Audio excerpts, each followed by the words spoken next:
Welcome back. The next item of business is topical questions. Question number 1, Rob Gibson. I have the following question to ask the Scottish Government what information it has on the cause of the electricity power cut which affected people in the north of Scotland on the 17th of April 2014. Cabinet Secretary John Swinney. Presiding Officer, Scottish and Southern Electric Power Distribution discovered a faulty electronic relay at their Knocknagale grid substation near Inverness.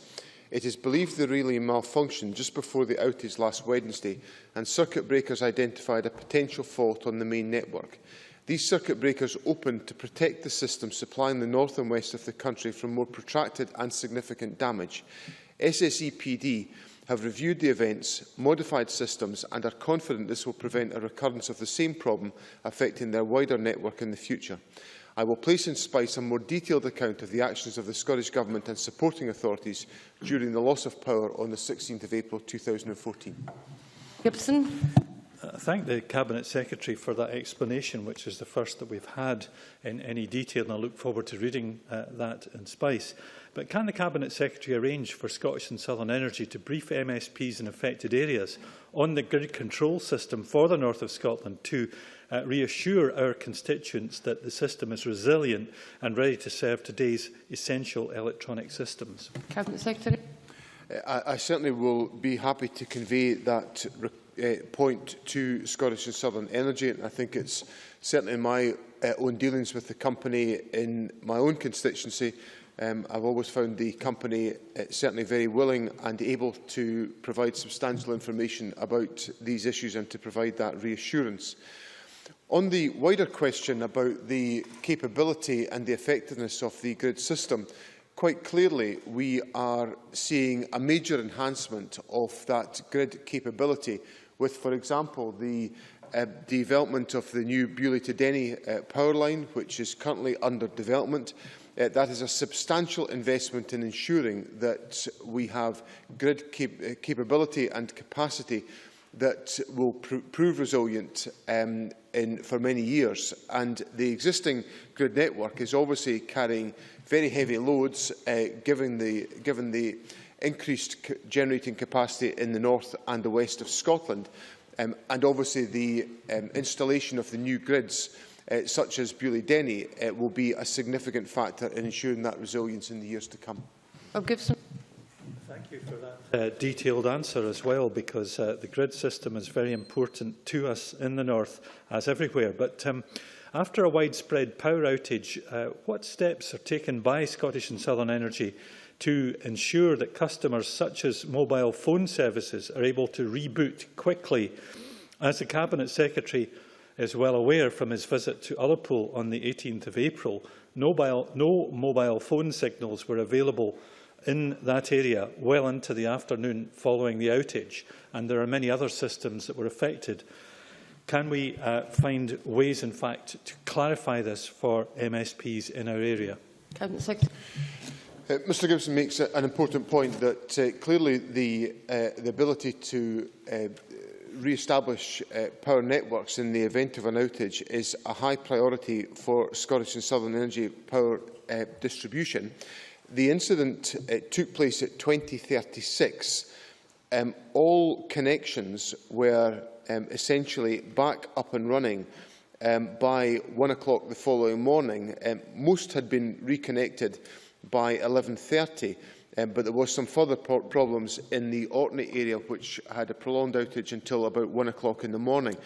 Obviously, there would be further implications for other networks. The mobile phone network that Mr Gibson refers to was one that was affected, and close working between the grid operators and individual suppliers is a priority. The First Minister convened a number of telephone conversations with resilience officials in the Scottish Government, both on Wednesday evening and in the course of Thursday, to make sure that all connectivity activity was taking place. And very swift action was undertaken on the Wednesday evening to ensure these connections were re-established. But obviously there are implications for other users that have to have just as prompt attention to make sure that other services are put into place where they have been disrupted by power outages. David Stewart. Thank you, Presiding Officer. The mass power outage affecting 200,000 homes across the Highlands and Islands last week was unusual and troubling. I'm concerned about the possible effects this will have on business and for elderly and vulnerable individuals within my region. Has the Cabinet Secretary or any of his colleagues received comprehensive statistics from the police, fire and rescue service and health boards to determine whether there was increased domestic and workplace accidents during the period that the power was off? I have no information of that type, but what I can assure Mr Stewart about is that as part of the calls that were convened by the First Minister, all relevant emergency agencies were involved in those calls, and the priority of all of these discussions is essentially twofold. One is to press to ensure that services and supplies are restored at the earliest possible opportunity, and secondly, to identify any areas of vulnerability that may be experienced by members of the public. And health boards, the police authority are all involved in those calls to make sure that anybody, and local authorities, I should add, are involved to ensure that any possible vulnerability is identified, and the authorities are obviously aware of where such circumstances may be more likely to occur than in others. And of course, in some parts of the Highlands and Islands that were affected, standby generating capacity was able to be operated quite swiftly to ensure that services were applied as quickly as was possible in these circumstances. Alex Johnson. The Cabinet Secretary will be aware that some individuals with engineering experience have suggested that over-reliance on wind turbines may have contributed to grid instability. In raising this, could I ask that the Minister doesn't move straight to denial on this subject and actually takes the opportunity to inquire as to whether this could have been a contributing factor? Well, I'm absolutely certain it's not a contributing factor, and I've given to Parliament, and this is, well, Mr Johnson is free to ask whatever questions he wishes, of course, but I would have thought that what I said to Parliament in my original answer would have been enough reassurance for Mr Johnson that Scottish and Southern Electric Power Distribution discovered a faulty electronic relay at their Knocknagale grid station near Inverness. Now, that is an explanation of what originated the problem and what had to be addressed by it. I can emphatically say to Mr Johnson, engineering experience or no engineering experience, that the comments we've had about the involvement of wind turbines are utterly misplaced in the analysis of this incident. Neil MacArthur.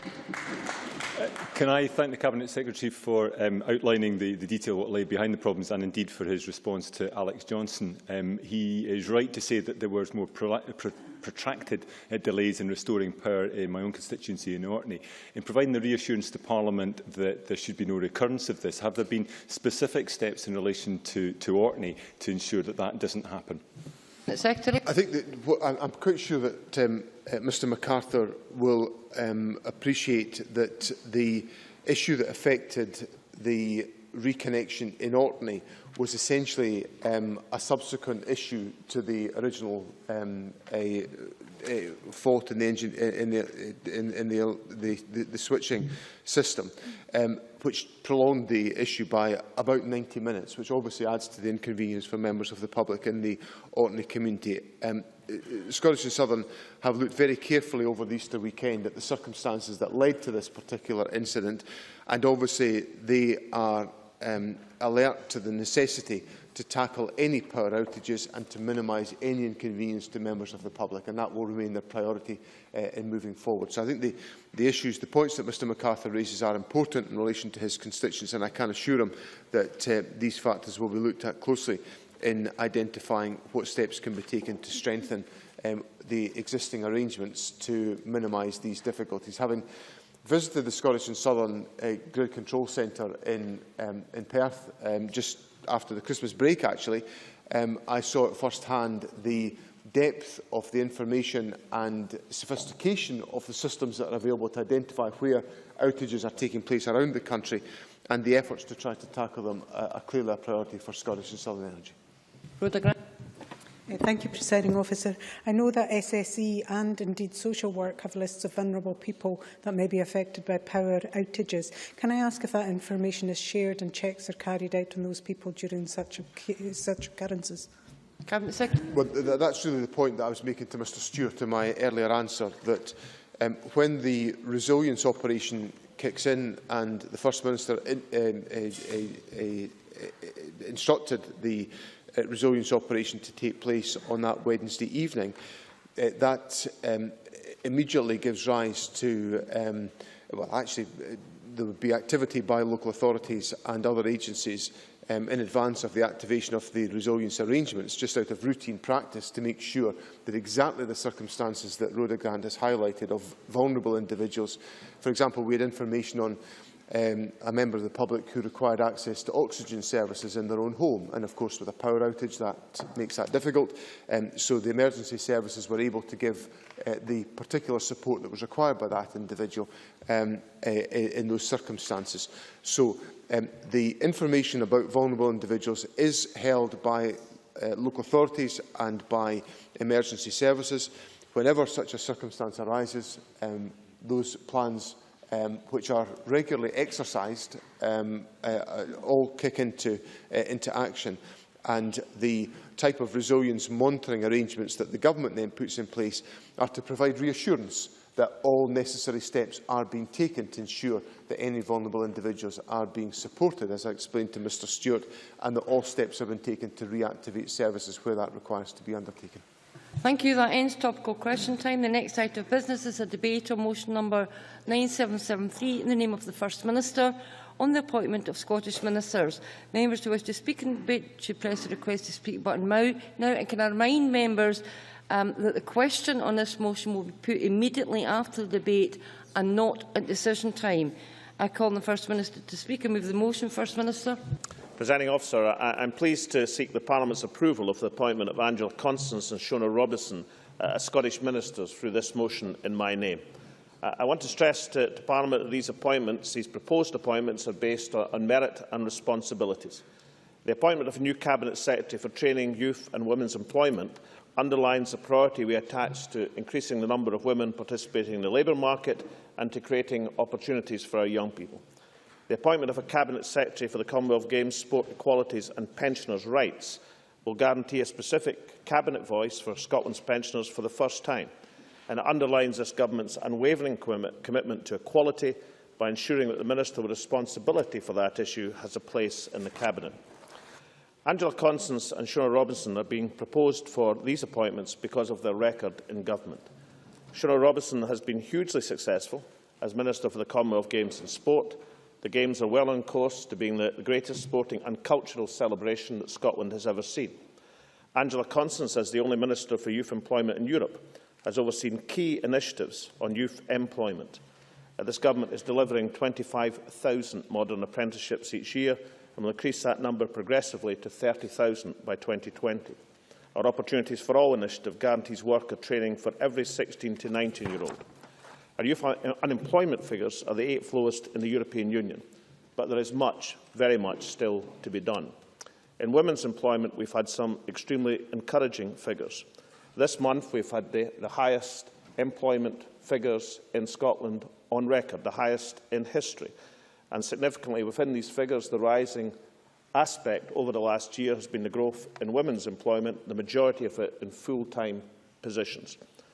But there is a further aspects and initiatives need to be made in that area as well. We are now 44 years since the passage of Equal Pay Acts, and yet there is still much to be done in that area. There is a further significant consequence of these appointments.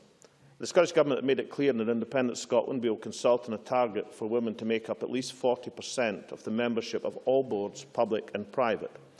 Within the next few weeks, we will begin a consultation to determine if there is support for ensuring that 40% of devolved public boards make-up is female. We believe that a merit-based approach is the best route by which boards can achieve this. And the appointments I am proposing today will mean that Scotland's board, the Cabinet, has 40% female representation for the first time. And for public appointments overall, the level of female appointments is 39% and rising. This government is therefore practising what we propose to others to implement.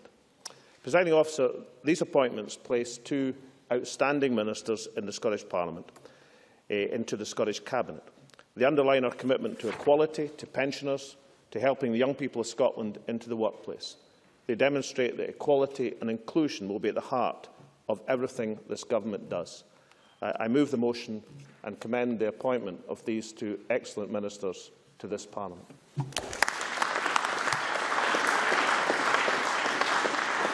Jackie Bailey.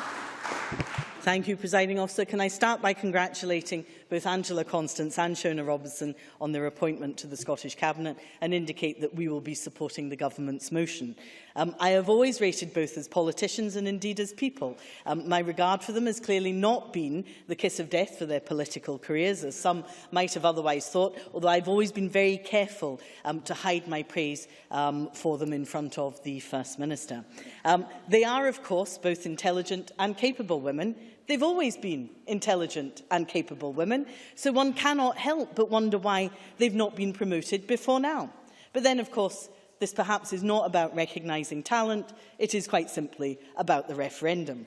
Now, apparently, the First Minister has a problem with women, or is it that women have a problem with Alex Salmond? And I'm sure that it comes as a surprise to him, but it would appear that women don't altogether trust the First Minister and his promises. And I have always believed that women are the more thoughtful and discerning sex, and if nothing else, this probably proves it. But these appointments, great though they are, in and of themselves will make little difference to the experience of women.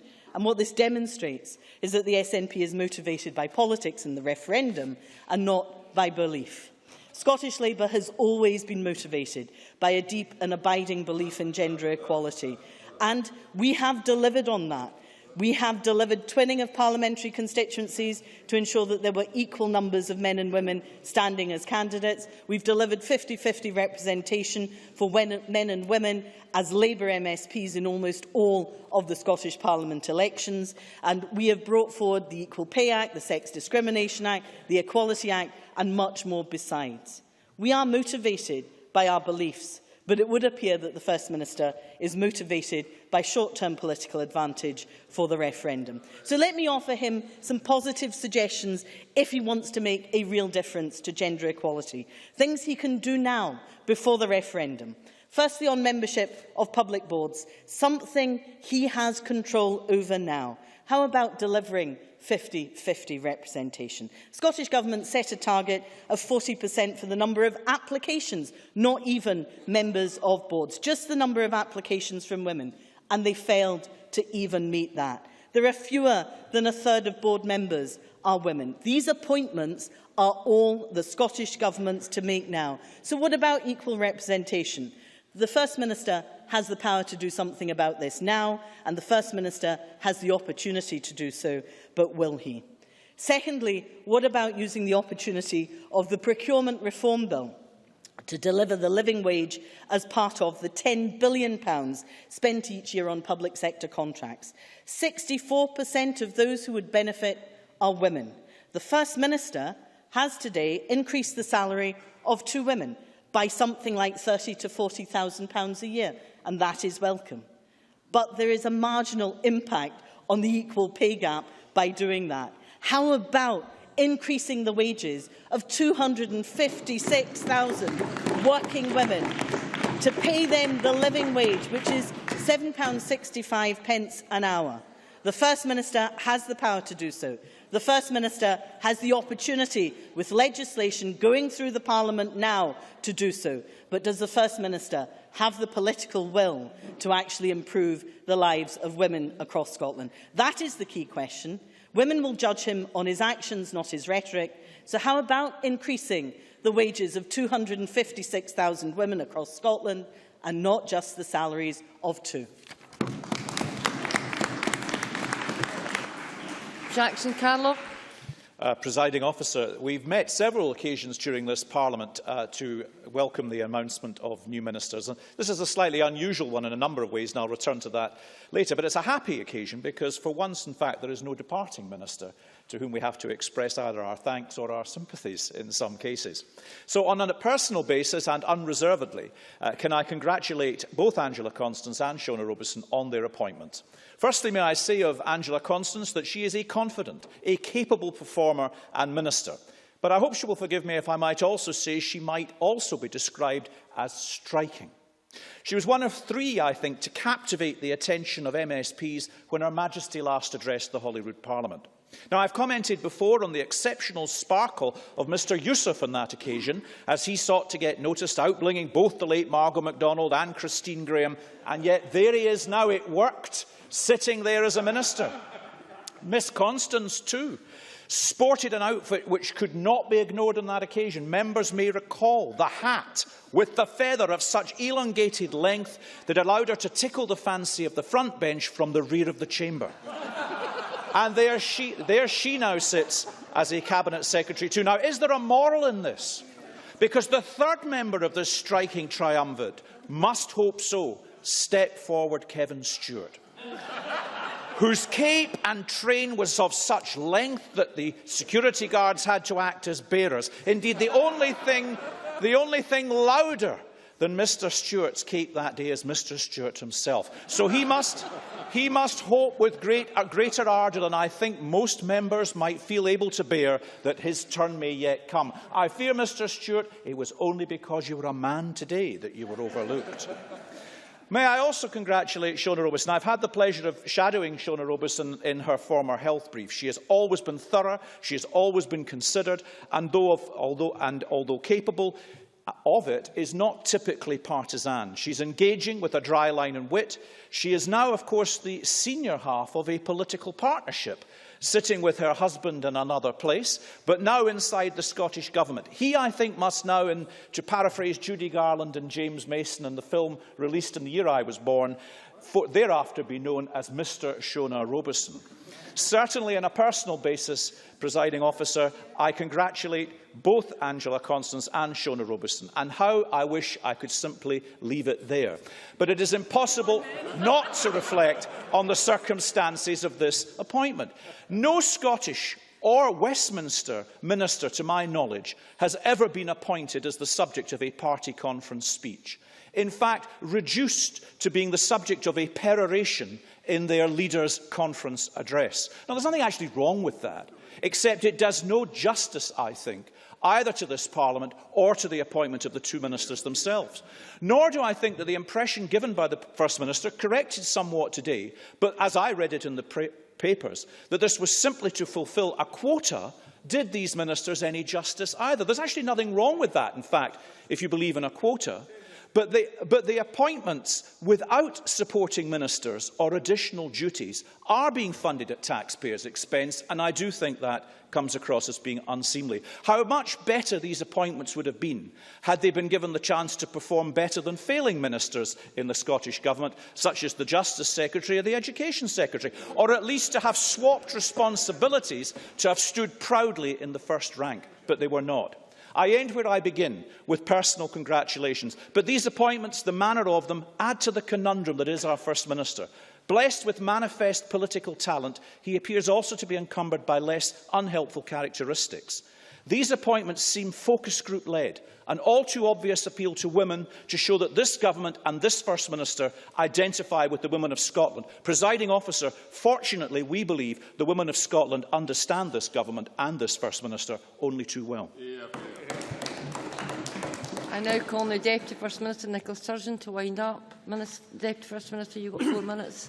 Thank you, Presiding Officer. Can I start by thanking Jackson Carlaw for what has become his infamous contribution to these ministerial appointment sessions, a speech that was characteristically funny and equally characteristically completely lacking in any substance. Perhaps the best advert he could have made for more women in politics.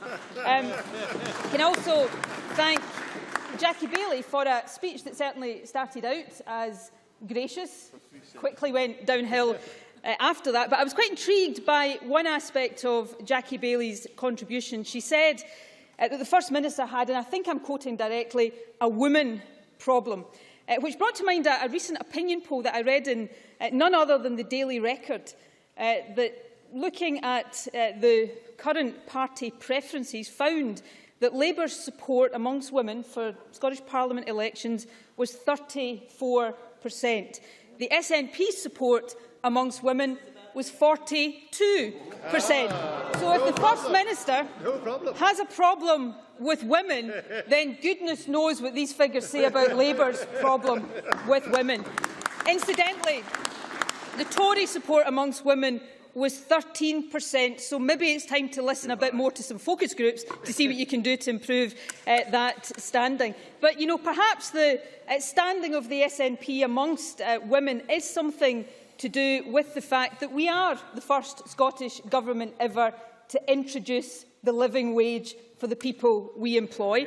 Perhaps it's something to do with the fact that we are seeing an increase in the number of women appointed to public bodies, and perhaps it is something to do with the fact that, as a result of these appointments, subject to the approval of Parliament shortly, I hope, that we now have 40% of our Cabinet made up by women, which incidentally compares to 14% of the UK Cabinet when Gordon Brown left office as Prime Minister. So, Presiding Officer, I am very pleased to support these appointments. As the First Minister has said, these are appointments absolutely on merit. Angela Constance and Shona Robertson are both government ministers with strong records of achievement. They're being appointed today because they deserve to be appointed, and they will both make outstanding contributions to Cabinet. But these appointments do send a message, and they unashamedly send a message. Women are underrepresented in senior positions, not just in politics, but in many other walks of life. And we intend to rectify that. And these appointments today say that we are prepared to do more than indulge in rhetoric. We are prepared to take action and to lead by example. That's what these appointments today do. These appointments do mean that 40% of the Cabinet members are women. That is a significant milestone, one we should be proud of. It's the highest of any administration in the lifetime of this Parliament. Although I should perhaps say, First Minister, given that we make up 52% of the population, perhaps it's not time to stop quite where we are right now. But, Presiding Officer, to bring my remarks to a close, I think the real significance of these appointments is not that they contribute to greater equality for women, although they do. It's that the jobs Angela Constance and Shona Robertson have been given to do are about promoting greater equality for others in our society. Angela Constance, women in employment; Shona Robertson, women generally, and of course the rights of pensioners. And what these appointments do is illustrate an important truth. The commitment to equality runs deep and it runs strong in this government, and I hope it does so right across this Parliament. So I hope all members today will support the appointment of two outstanding ministers to the Scottish Cabinet, and in doing so, I hope we will all celebrate yet another very important crack in the glass ceiling.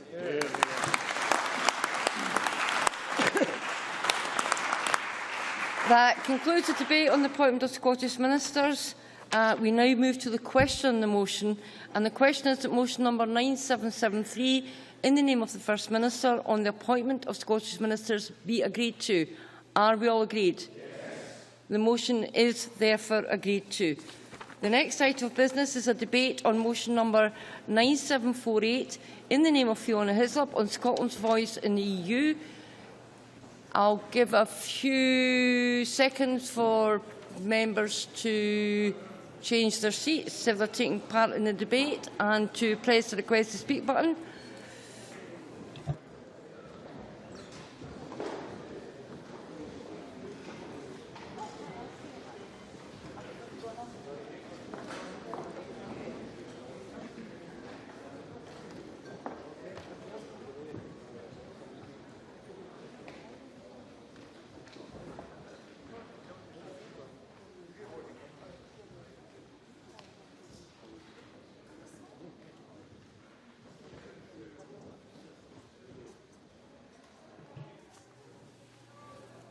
Members who leave the chamber should do so quietly, please. I now call on Fiona Hislop to speak to move the motion. Cabinet Secretary, you've got 13 minutes. Presiding Officer, I move the motion in my name and in doing so reflect how strange it will be not to hear Margot's voice and distinctive position in this debate on Europe. Presiding Officer, in the next few weeks across Europe, citizens of Europe, including those in Scotland, will vote for new members of the European Parliament. I would like to take the opportunity to thank all of the current 6 MEPs from all parties in Scotland for their service to Scotland over the last 5 years. A new European Parliament will be formed with a new European President. Later this year, a new European Commission President and College of Commissioners will be appointed. The EU budget from 2014 to 2020 has been agreed and agendas for the next session are being formed and many are already established. It is an appropriate time, therefore, to think about where the EU stands, the challenges it faces, the opportunities it affords, and the role of Scotland and our institutions, including Parliament and Government, and our 5 million citizens of the EU. I hope, Presiding Officer, that whatever our disagreements inter-party, as evidenced in the amendments, we can articulate a Scottish European voice which recognises and doesn't reject the role of Europe, that articulates a positive and productive reform agenda to improve the EU, but from within the EU, and which sets out a progressive and reasonable voice on the EU which rejects the shrill, prejudiced, fearful and aggressive voice on the EU which emanates frequently from politicians in other parts of the UK. The Scottish Government thinks that the progressive voice and the reasoned argument for reform can best be delivered for Scotland as an independent country, and that is what I will articulate today and where I suspect other parties will disagree. But let's remind ourselves as to why Europe matters. We need to remind ourselves of the importance of bringing together European nations who had previously been in conflict, and that the agenda for peace and security is one which is still an underpinning role. Its work on common concern on the environment, the challenges of the developing world, cooperation on international security and tackling terrorism and expanding trade affect people's well-being, safety and jobs. Europe has opened up borders for trade and commerce with the single market approach and expanded international trade. It has set regulatory frameworks which much of the world has copied. I note the Green Party's amendment and I will listen to the argument, but we are supportive of the Transatlantic Trade and Investment Partnership, although we agree it needs more scrutiny, which is more difficult for a devolved, not independent Parliament. Patrick Harvey.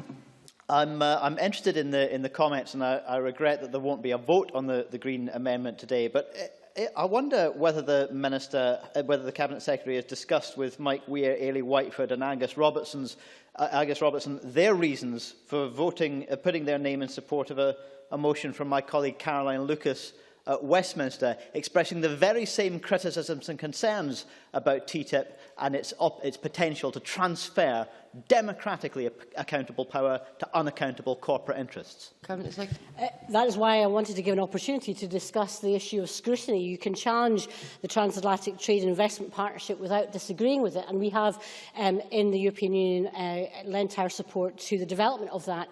But I do think there are opportunities for greater scrutiny and to make sure there's more democratic accountability for some of these decisions. Scotland is a European nation and it has been an integral part of the European Union for 40 years. The EU is the main destination for Scottish exports, accounting for 45% of international exports in 2012, with an estimated value of around £11.7 billion. Our exporters continue to successfully sell into the markets of mainland Europe, although we could do better, which is one of the economic cases for independence, although we still underperform and could do better, which is one of the cases for export improvement in this area. Scotland is also a growing part of the European economy. Since 2006, the value of Scottish exports has increased by 35.1%, and we have imported more than £5 billion worth of goods from other member states in 2013 alone. We operate as a force for good in the EU, sharing knowledge and ideas through our important work in areas including climate change and energy. And on environment and climate change, we must work internationally, and the role of the EU, and indeed Scotland's role in influencing, exemplifying and providing practical research proposals and plans to deal with those challenges cannot be underestimated. The EU agenda on energy, climate change, marine environment, research and creativity and freedom, security and justice are all important to the Scottish people. And with our EU action plan, we are working on these as core policy areas for this government. On other areas like healthcare, Scotland NHS 24 is heavily involved in the European Innovation Partnership on Active and Healthy Ageing and is leading the group on ICT-enabled care. Strong bilateral relations with our EU counterparts are important for Scotland too, and that is why in the last year alone I've travelled to Denmark, France, Italy, Germany, Ireland and Finland, and also to Brussels to deepen economic and cultural ties with other EU member states. Our recently published Nordic-Baltic policy statement sets out where we already cooperate with neighbours on key areas and are keen to do more. And workers' terms and conditions have been greatly supported by the EU. And when anti-EU politicians talk about strangling bureaucracy, just make sure it is not the 48-hour week they are looking to do away with. The EU is not perfect by any means, and of course it needs reformed. The issue is what needs reformed and how it can and will be reformed. The Scottish Government has produced its own blueprint for reform, Scotland's priorities for EU reform. It sets out chapter by chapter practical areas for change. The big difference with the UK is that we do not think there needs to be a threat of an in-out referendum and treaty reform to secure this type of change. I don't know what the Labour Party would want to reform and how, but I look forward to hearing about it today. The biggest risk to Scotland's membership of the EU lies with the obsession of Westminster politicians with the threat of a party which does not hold its deposit in recent by-elections and which spouts offensive, narrow-minded arguments and interests which have no place in a tolerant, internationalist, outward-looking country. The challenge to Scotland is to vote yes to independence or risk being silenced or sidelined in Europe for all time. Independence will give Scotland a seat and a voice at the top table in Europe for the first time ever, ensuring our case is heard when our vital national interests are being discussed. And I know the opposition want to continue to project fear of Scotland's continuing membership as a reason to vote no, but it doesn't seem to be working, as recent opinion poll narrowing has shown. The Labour Party amendment references outgoing Commission President Barroso's TV interview comments. Those comments were clearly a political opinion stated for political reasons, with no reference or analysis to Scotland's current position within the EU. How do we know this to be the case? Well, Presiding Officer, I can today reveal that when approached to explain what research and analysis had been conducted to support the statements made by President Barroso, the European Union General Secretariat has confirmed in writing that it does not hold documents of any such analysis. I will place copies of this correspondence in Spice this afternoon. Now, on the basis that it would be for the Council of Ministers, indeed. Will there be any?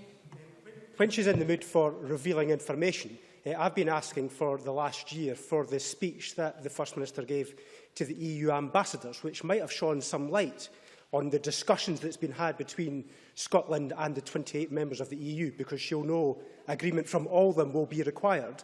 So is she going to reveal that speech today, just like she's revealing this information? As a minister, and if he speaks to ministers in the UK government, it is not acceptable or indeed the norm for discussions that take place with other governments in diplomatic terms to be revealed in terms of discussions. And I meet with ambassadors and ministers of different countries all the time, and they would not take kindly for me revealing the contents of discussions that have taken place. But we do so in an amicable way, and we build trust, because trust, as he said, is very important in our relations with other countries. Now, on the basis that it would be for the Council of Ministers who would make the decision about the agreed process for membership, that we know the Commission hasn't even been asked by the UK to analyse the proposals in Scotland's future, and that no work has been produced by them, then the opinion in Labour's amendment is just that, a political opinion by a politician who has close alliance with the UK Government. And members will recall that it was the same Mr Barroso who hosted the Bush-Blair summit in the Azores before the Iraq War. The reality is that it is in everyone's interest throughout the whole of the EU for Scotland and its citizens to remain a part of the EU. An independent Scotland would continue her membership and become the 29th member, negotiating the specific terms of our continued membership from within the EU.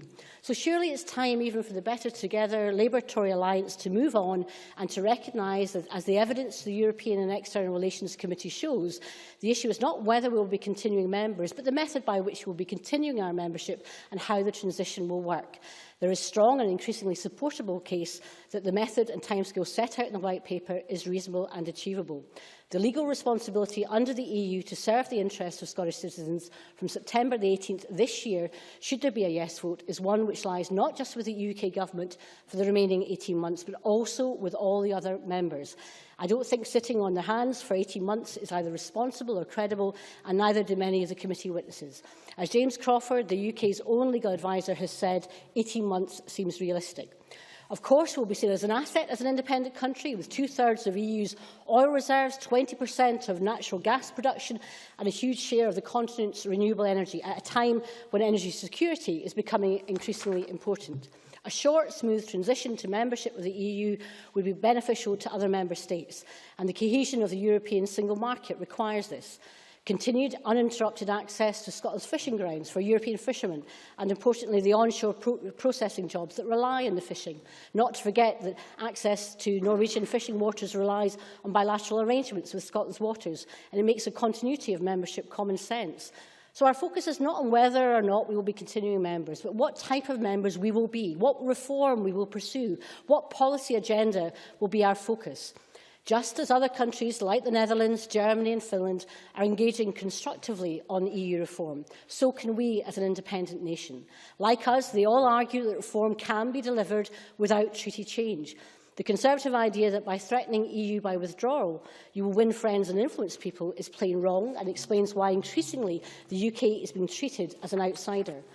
Practical examples for reform which would not require treaty change are in the realms of common fisheries policy and the common agricultural policy, where we would advocate more regionalisation and greater flexibility, with a further delegation of power to the national and regional level.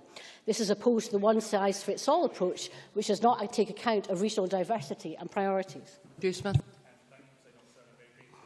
The Cabinet Secretary for giving way.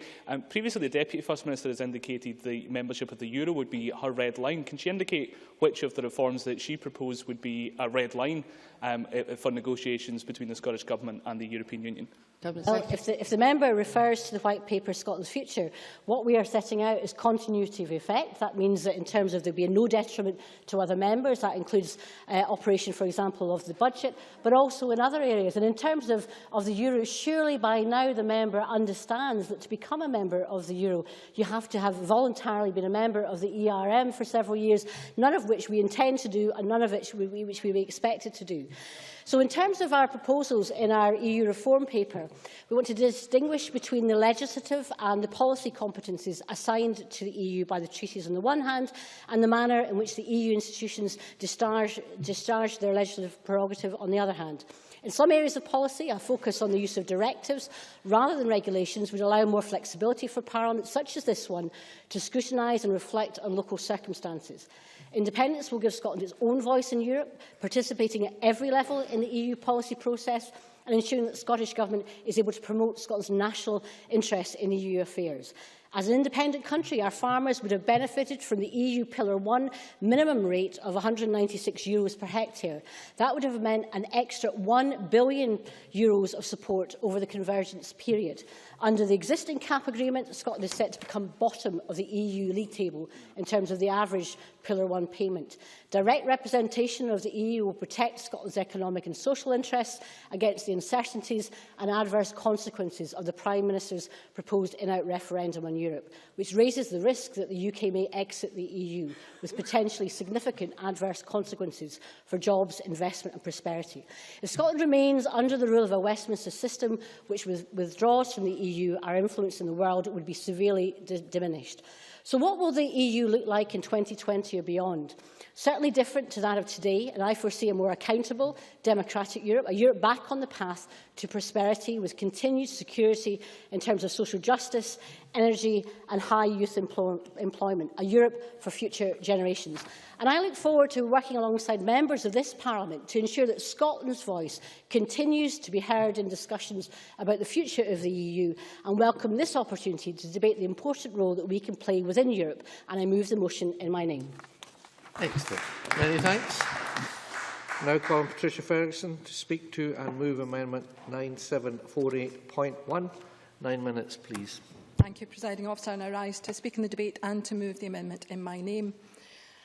This is, of course, the first debate that has taken place in the Parliament since the sad death of Margot MacDonald. And therefore, it is the first of what I'm sure will be many debates where we do not have the benefit of her distinctive and always interesting contribution. Her take on Europe and all things European was quite unique and actually led to a very interesting evidence session a number of months ago at the European Committee during the period when I happened to be a member of that committee, which did help to put in perspective some of the other discussions that we had. So, as I say, I'm sure we'll miss Margot both today, but obviously for a very long time to come. But with elections to the European Parliament only a month away, Presiding Officer, it is opportune that we debate Scotland's voice in Europe and consider the benefits and the responsibility that membership of the European Union brings for Member States. Of course, we do so in the context of two referenda. One, which, if it takes place, will decide whether or not the UK stays in Europe, and another, which will decide whether or not Scotland stays in the UK. Should the UK stay in Europe? In my view, the answer is a resounding yes. Should Scotland remain part of the UK? My answer is again, yes. Now, membership of the EU has been largely positive for the UK. It has pushed forward important issues such as workers' rights, human rights too, and environmental matters. And it's played an important role in the area of financial regulation. And looking at these areas of work, it's interesting to note that SNP MEPs refused to support a minimum extension of maternity and paternity rights, voted against making trademark protection in the EU cheaper, easier and more efficient, and strangely did support fiscal harmonisation within an EU-wide framework. I'm not quite sure how that squares with our policy and corporation tax. But what I would say is I don't know how any of that is compatible with standing up for Scotland. If we pool our resources in Europe and act cooperatively, we can encourage growth and development across Europe and beyond. In recent years, the EU has also had some marked success in international diplomacy, making a difference where other more obvious players couldn't. The work done by Baroness Ashton in securing an agreement with Iran over nuclear weapons and of her diplomatic efforts in the Serbia-Kosovo dispute has earned high praise, something that I think chimes well with the founding principles of the EU. But of course, the EU could do things better, and here I would agree with the Cabinet Secretary. It could operate a more simple structure and be less bureaucratic, and it must become more transparent and open to scrutiny. But on the whole, it is a force for good, and we would be poorer for not being members of it. And that brings me on to the referendum, which will happen this year, and the one that this debate, like every other Scottish Government debate, is actually about. Now, I am pleased that the Scottish Government has recognised that Europe is important to Scotland, and I'm delighted that they now accept that Scotland won't automatically become a member of the EU and that there will have to be a period of negotiation. Oh, I'm happy to, Mr Stevenson. Stuart Stevenson. The member, of course, will be wholly familiar with the acquis communautaire that is the constitution of the EU. Is she familiar with Section 50, the only section that touches on the issue of leaving the EU? 2 years' notice needs to be given by a member state. How does Scotland become outside the EU? Is the UK government going to give notice to the EU that Scotland is to leave in the event of a yes vote? Patricia Ferguson. Well, I would just gently point out to Mr Stevenson that in actual fact, the UK is the only state in these islands that has signed the treaties of the EU. If we divorce ourselves from the rest of the UK, we divorce ourselves from the signature of those treaties. Well, I have to say to Mr Stevenson that I think we'll both have to wait and find out what the actual situation is, because the one thing that's absolutely clear is that there is no cast iron decision on that point. But what I'm actually very sorry about, having recognised that the Scottish Government now accepts that there will have to be a period of negotiation. I don't know if Mr Stevenson was actually trying to suggest that that was not the case, but what I am very sorry about is that the Scottish Government wasted £20,000 of taxpayers' money in trying to avoid answering the simple question, has the Scottish Government taken legal advice on EU membership? particularly as we now know that at the point at which Catherine Styler MEP asked the question, the answer was no, they had not commissioned legal advice. Frankly, a ludicrous position for any government to adopt. So how will Scotland, in the unlikely event that it gambles on separation, become a member of the European Union?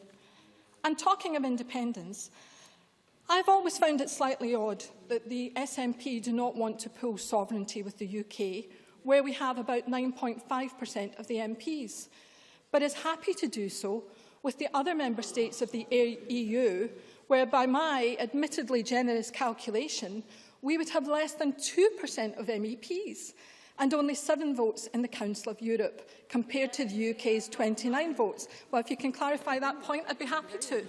Secretary Fiona Hislop. Democracy and sovereignty. We can choose to pool our sovereignty in the EU. There is no choice currently. Patricia Ferguson. Well, I'm very sorry that that's the kind of logic that has come to bear on the SNP's positioning here, because it seems to me to be absolutely bizarre that you would want to pool sovereignty in a situation where you're actually going to lose influence. And at the end of the day, influence is power. Well, you know, the biggest country in the EU that we would have to work with would actually be the UK. So let's just cut to the chase on this particular one and say, well, if you don't negotiate with your near neighbours, I don't know who you will negotiate with, and that's the point of it. But I'll leave that to the SNP to square that particular constitutional circle. But let's return to the matter of membership of the EU and how that is to be won. It seems to me that the EU has a fairly straightforward mechanism which applies to states wishing to negotiate membership. As we know, Article 49 of the Treaty of Europe lays down the mechanism by which a country seeking membership would join. But the Scottish Government, of course, says no. No. But the Scottish Government says no, we don't need to do that. We will tell the European Union that they should, in our case, use Article 48 and simply allow us to join by way of a treaty amendment, agreed by common accord by the representatives of the governments of the 28 member states. The SNP's argument is, of course, that the Scottish people have been members of the European Union for 40 years or so, and we should just be allowed to continue as such, despite the fact, as I said earlier, that as a nation we are not signatories to any EU treaty. No. Thank you, Mr Stewart. The fact of the matter is that Article 49 of the treaty is the only existing mechanism by which membership can be negotiated. And just by saying that its provisions should not apply in our case does not make it so. Can we a little bit of courtesy, please? That all 28 member states would be happy to allow Scotland to join the EU on its own terms. I've already taken a number, Mr Allard, thank you very much. And that seems to be something which is very unlikely to me.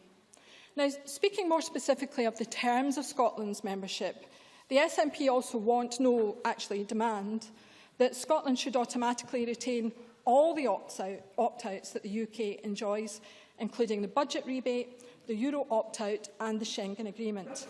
And again, we want to have high CAP payments to our farmers and high CFP quotas and keep the rebates. So in effect, what the SNP wants is to tell the other 28 members of the EU the mechanism that should be employed to facilitate our membership, dictate the terms on which we join, which will be more favourable than those that many of the existing countries we expect to agree to actually have, and all of that should be included in 16 months, because that's what would suit Mr Salmond best. Now, to me, that's hardly a good starting point for negotiation, and certainly not the constructive contribution that the Scottish Government's motion suggests. Presiding Officer, I'm conscious you're asking me to wind up. There are many other points that I would wish to return to, and I will do that in my closing speech. But for now, I thank you very much. Thank you very much. I now call on Animal Goldie to speak to and move Amendment 9748.2. Ms Goldie, 6 minutes, please. Thank you, Deputy Presiding Officer. Can I thank the Scottish Government for enabling this Parliament to debate the European Union? It's important, with an imminent election in May and the referendum in September. I, like some in this Parliament, and I think we're very much in the majority, a minority rather, remember voting in another referendum in 1975, on 5th June to be precise, and I think the Cabinet Secretary is too young to recall that experience. But that referendum nearly 40 years ago was to gauge support for the country's continued membership of the European Economic Community, or as it was much better known, the Common Market. The question was simple. Do you think the UK should stay in the European Community, brackets Common Market? Overwhelmingly, people said yes, and I was one of them. I felt very strongly there were clear advantages in a common market, and I also felt if peoples in different countries could work in economic harmony to mutual benefit, they were far less likely to harbour hostile intentions towards one another. And at that time, there were 9 EEC countries. Now, the European Union today comprises 28 member states bound together by a miscellany of treaties, conventions and protocols. In character, it is far removed from a common market. And one area of concern has been the inexorable ceding of sovereignty from the individual member states to a centralised EU core state.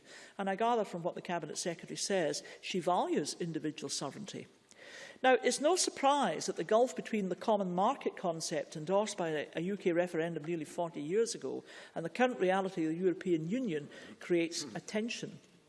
Indeed, in a poll last year, over half of Scots said they thought there should be an in-out referendum. And interestingly, in that poll, 63% of SNP voters thought it should be an in-out referendum. Now, in my view, Deputy Presiding Officer, the EU patently requires reform, and again, the Cabinet Secretary agrees with that. And I think the reform version should be put to a referendum. I want the UK to remain in the EU. I think it would be difficult for many UK companies to trade with EU countries if we were outside the coop. Important protections have already been secured. The UK rebate, the exemption from the euro, the exemption from the Schengen provisions. And whether she agrees or not, the independence agenda places these protections at risk. Losing them could cost Scotland nearly £1.5 billion of lost output, and it could threaten thousands of jobs across the Scottish economy. Now, what do we know? We know that if independent, we shall require to negotiate new membership. The article couldn't be clearer about that. And we know that requires unanimity from the other member states. I'm referring to Article 49, which is explicit, Cabinet Secretary, and you may want to read it when you have a moment.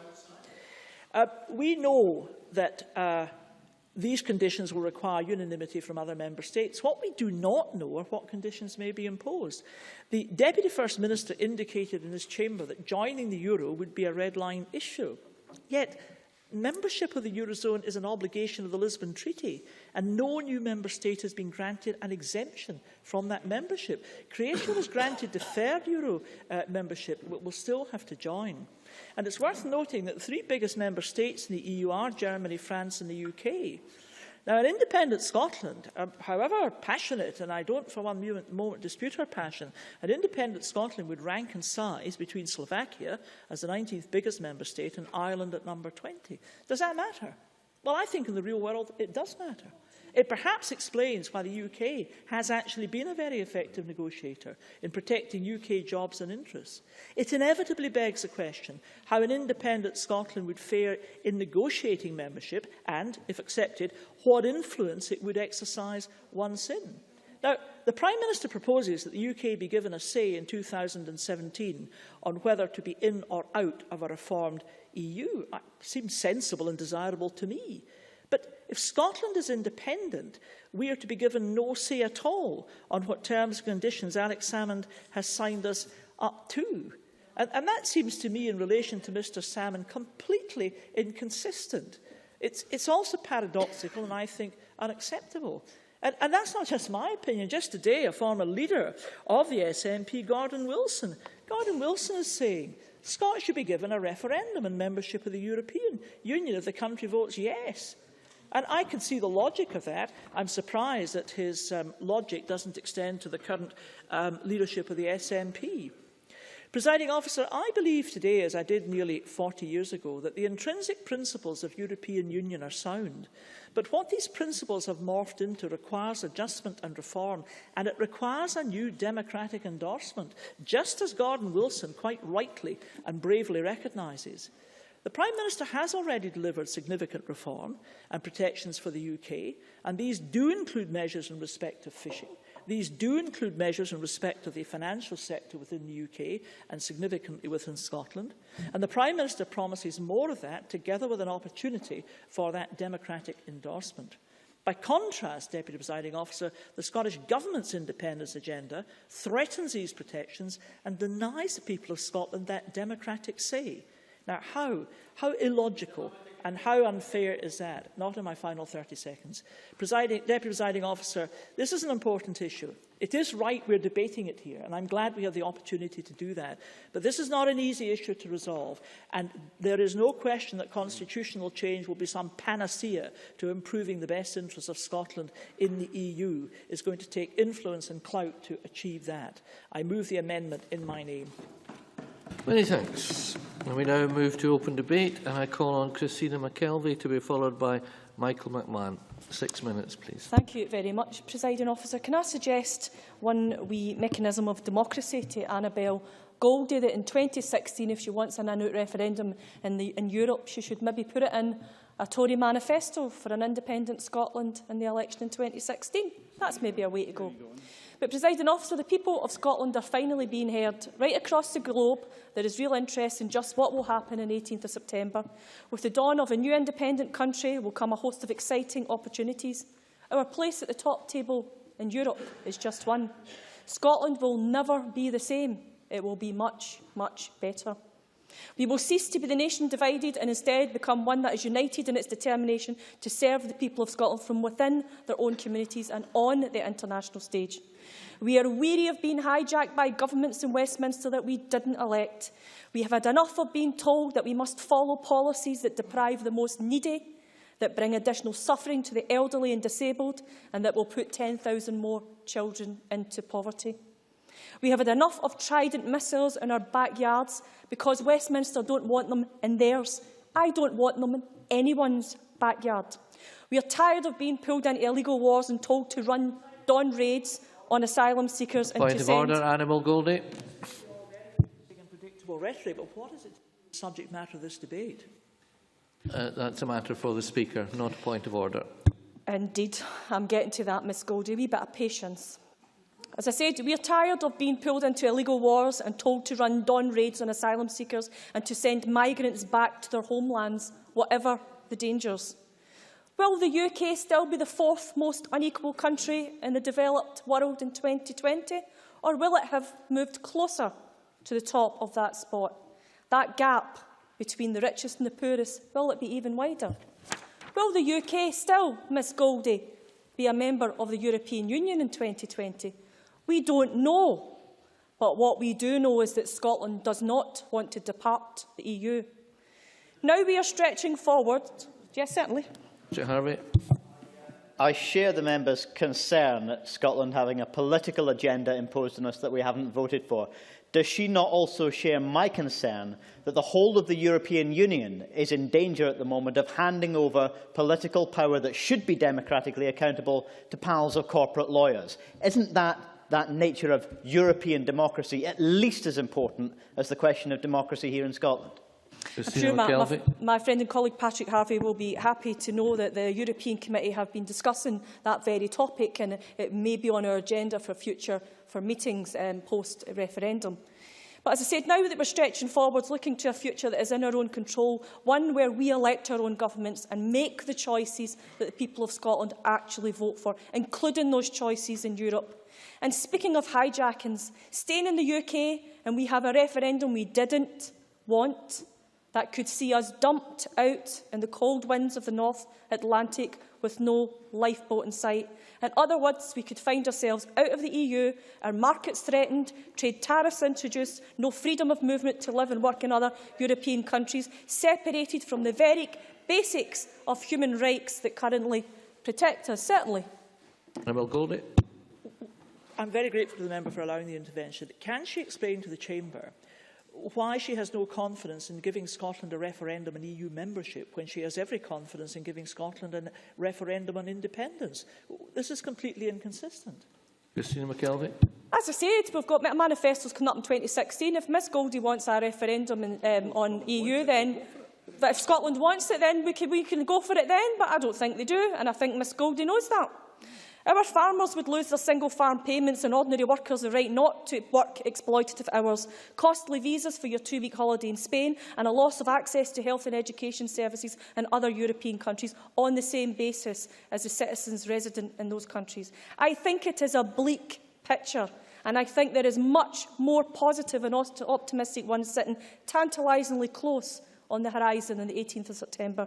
We have a choice of two futures, Presiding Officer. One of them is alienating, isolationist, limiting, restrictive and depressing. The other is positive, inspiring, encouraging, optimistic and liberating. It's not a difficult choice to make. You just have to put your X in the yes box.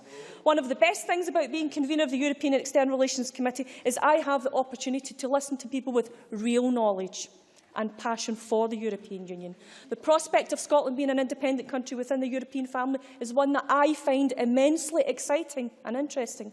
Scotland's relationship with the EU will leap into a new dimension with independence, from being a tiny voice of 2, soon to be 3, I think, inside of the UK's 78 MEPs. We will be in a position comparable to Ireland. Small, independent presidency of the European Union, highly effective and influential. Ireland, with its 11 MEPs. We will be that voice for our own interests. We will no longer be beholden to other member countries. Instead, we will promote what is right for Scotland and will be able to be heard. Indeed, we would take at some stage that presidency of the Council of the European Union, which rotates among the member states every 6 months. Can you imagine the pride that that will give us? We've been members of the European Union now, via the UK of course, for more than 40 years, and we are not about to be ejected. All of the evidence that I've heard so far suggests that. The benefits of membership would be underestimated. Even though our current position has denied us important funding advantages, especially under cap payments, we have gained through structural funding, and we have been pioneers in the process of Europeanisation. It's pleasing, though, but not surprising, that Scotland is so much more European. We benefit from human rights legislation, the Working Time Directive, the European Arrest Warrant, employment rights and legislation on human trafficking. Now we have a Scottish Parliament, a Minister for External Affairs and a real relationship. Scotland has been a friend of Europe for centuries, Presiding Officer. Let's rebuild that relationship. Let's rekindle it by being a fully independent member of Europe. Thanks so much. Now call on Michael McMahon to be followed by Liam MacLeod. 6 minutes, please. Thank you, Deputy Presiding Officer. I welcome the fact that the Scottish Government is holding this debate just 30 days before the 375 million people across Europe go to the polls to elect a new European Parliament. It's one of the biggest exercises in democracy in the world, and could be an even bigger one if we could convince more people of its importance and encourage them to come out and vote on May the 2nd to elect 6 MEPs to speak for Scotland in the European Parliament, not just 2. So when the motion before us today talks of the importance of Scotland having a strong voice in the EU, I could not agree more with it. Unfortunately, that sentence from the Scottish Government motion is the only one I can agree with, as the rest of it is wishful thinking, supposition and assertion, which wilfully ignores the facts and misgivings that have been raised by many experts about the Scottish Government's position on the EU. Now, we know that the SNP was previously caught out about having legal advice on the EU, and it's still not published any legal advice it may or may not have. What we do know from its paper, Scotland and the EU, from November 2013, is that the Scottish Government now recognises that membership of the EU will require negotiations with other member states and the EU institutions in order to agree the terms on which an independent Scotland will become a full member of the EU. There is no doubt that an independent Scotland would be a part of the EU in future, as expansion of the membership is what the EU desires. However, recognising that you will have EU membership at some point in the future, and knowing when that juncture will be arrived at, and at what the terms of that membership will be, is a hugely important difference, and one which the SNP cannot dismiss with a wave of its hand. So whether the SNP likes it or not, reapplying for membership of the EU is likely to be a protracted process, and separation puts at risk many opt-outs and benefits the UK has secured over the years. Even the SNP's allies in Europe are saying as much. Recently, the Flemish... I thank the member for giving way, Presiding Officer.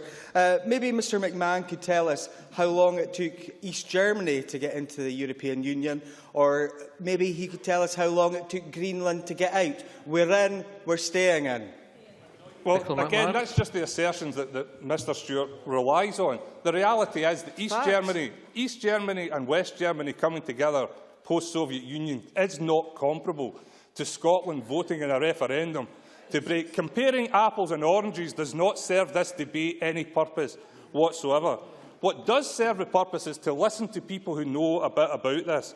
And as I was going to come on to say, recently the French nationalist MEP, Marc Demesmaeker, part of the SNP-affiliated European Free Alliance, said that membership negotiations will be more difficult if Scotland insists on EU opt-outs. Another Flemish MEP, Jean-Luc Dehaene, a former Prime Minister of Belgium, has pointed out that there is already opposition to the UK's budget rebate and there is no opt-out of the euro or the Schengen free travel area for new members of the EU, which Scotland would be.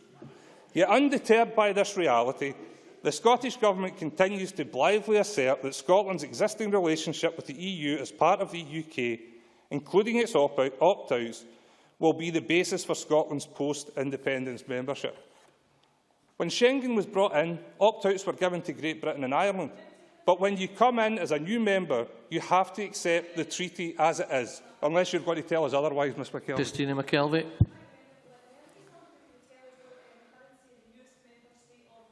Is it the euro? Please. Yep. If the member can tell us what currency the newest member state of Europe is using, is it the euro? It's not. When we join, Ms McKelvey, and that's not a clever debating point, because what you should know, as the convener of the European Committee, is that they all have to sign up to work towards becoming members of the euro. It might not happen on the day they join, but they have to become members of the euro. Membership of the EU does not come as an à la carte menu for new states. There is no opt-out for the EU's monetary union. EU officials have declared also that there will be no change in the rules governing cross-border pension schemes. The National Association of Pension Funds, which represents 1,300 pension schemes and assets of £900 billion, knows a bit about these things. They've said that the EU's announcement means that cross-border schemes will require to be fully funded and that this is a significantly more demanding level of funding than is expected across single-country schemes, which we currently have as members of the United Kingdom.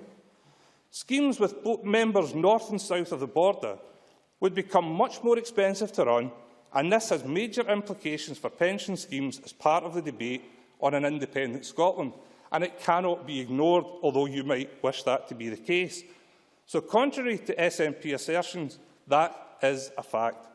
The pension system across the UK, which is part of the EU, works well through the pooling of resources, as this protects the pensions of Scots who have worked all their lives to enjoy their retirement.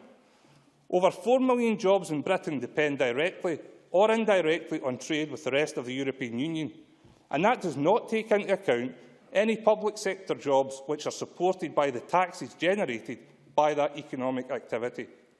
Two-thirds of all manufacturing jobs in the UK are sustained by trade with the rest of the EU. As the European Union continues to expand, we need to position ourselves to take advantage of that, so we can sell more goods and services and create more quality jobs and decent rates of pay. Separation calls all of that into question, and no amount of deluded assertion in Scottish Government motions can change that fact. Thanks so much. Now call on Aileen MacLeod to be followed by Claire Baker. Up to 6 minutes, please. Thank you, Presiding Officer. And I'm delighted to speak in this afternoon's debate about the importance for our economy and society of Scotland taking its place as an independent member state within the EU. And before I begin, I just wanted to clarify the point that it took Sweden, Austria and Finland a mere 13 months to negotiate the terms of their membership, and that was from a position of outside the EU, and Scotland can therefore expect to take less time, as highlighted in page 85 of the Scotland in the EU paper. Now, the very positive contribution, Presiding Officer, that EU membership makes to Scotland and that Scotland makes to the EU was set out in considerable detail both in Scotland's Future and in the Scottish Government's paper, Scotland in the EU. And in my view, Scotland stands to gain more as an independent member of the EU than is possible as part of the UK as a member state far less as part of a country that may well vote to leave the EU in a little over 3 years from now. And as an independent EU member state, the Scottish Government will have a full voice in crucial EU legislative and policy negotiations at every level in the EU decision-making process. That means Scotland's First Minister will participate in meetings of the European Council, along with the other 28 heads of government. And these are the meetings at which key decisions about Europe's future are really taken.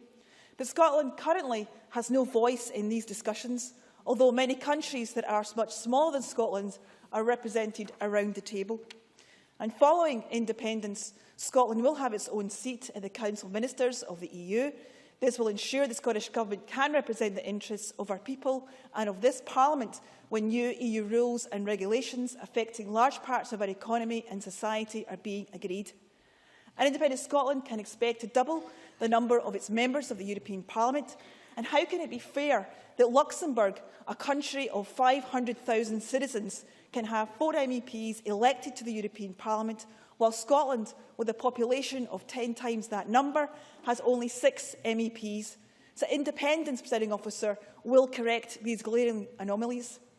And as the various amendments in today's motion demonstrate, opponents of Scotland's independence will of course assert that all of this is nonsense, that Scotland is too small to be effective as an independent EU member and is better served by remaining part of the UK, safe and secure in the knowledge that the UK Government is protecting our interests in Brussels, or that independence will see Scotland banished from the EU, cut adrift from an organisation of which we have been an integral member for over 40 years, and within which many millions of EU citizens reside, and with whom all EU members enjoy mutually advantageous economic relations.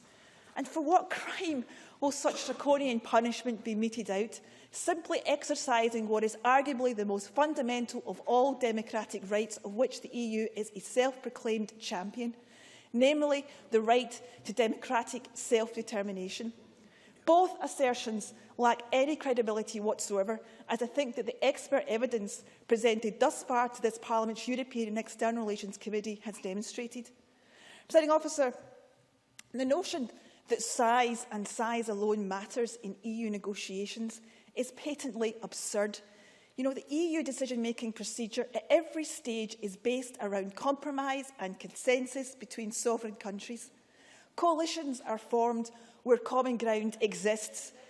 Independence would ensure that Scotland could contribute directly to EU policymaking and on every EU vote align itself with like-minded countries, including, of course, the remainder of the UK, if that was what was in the best interests of the people of Scotland.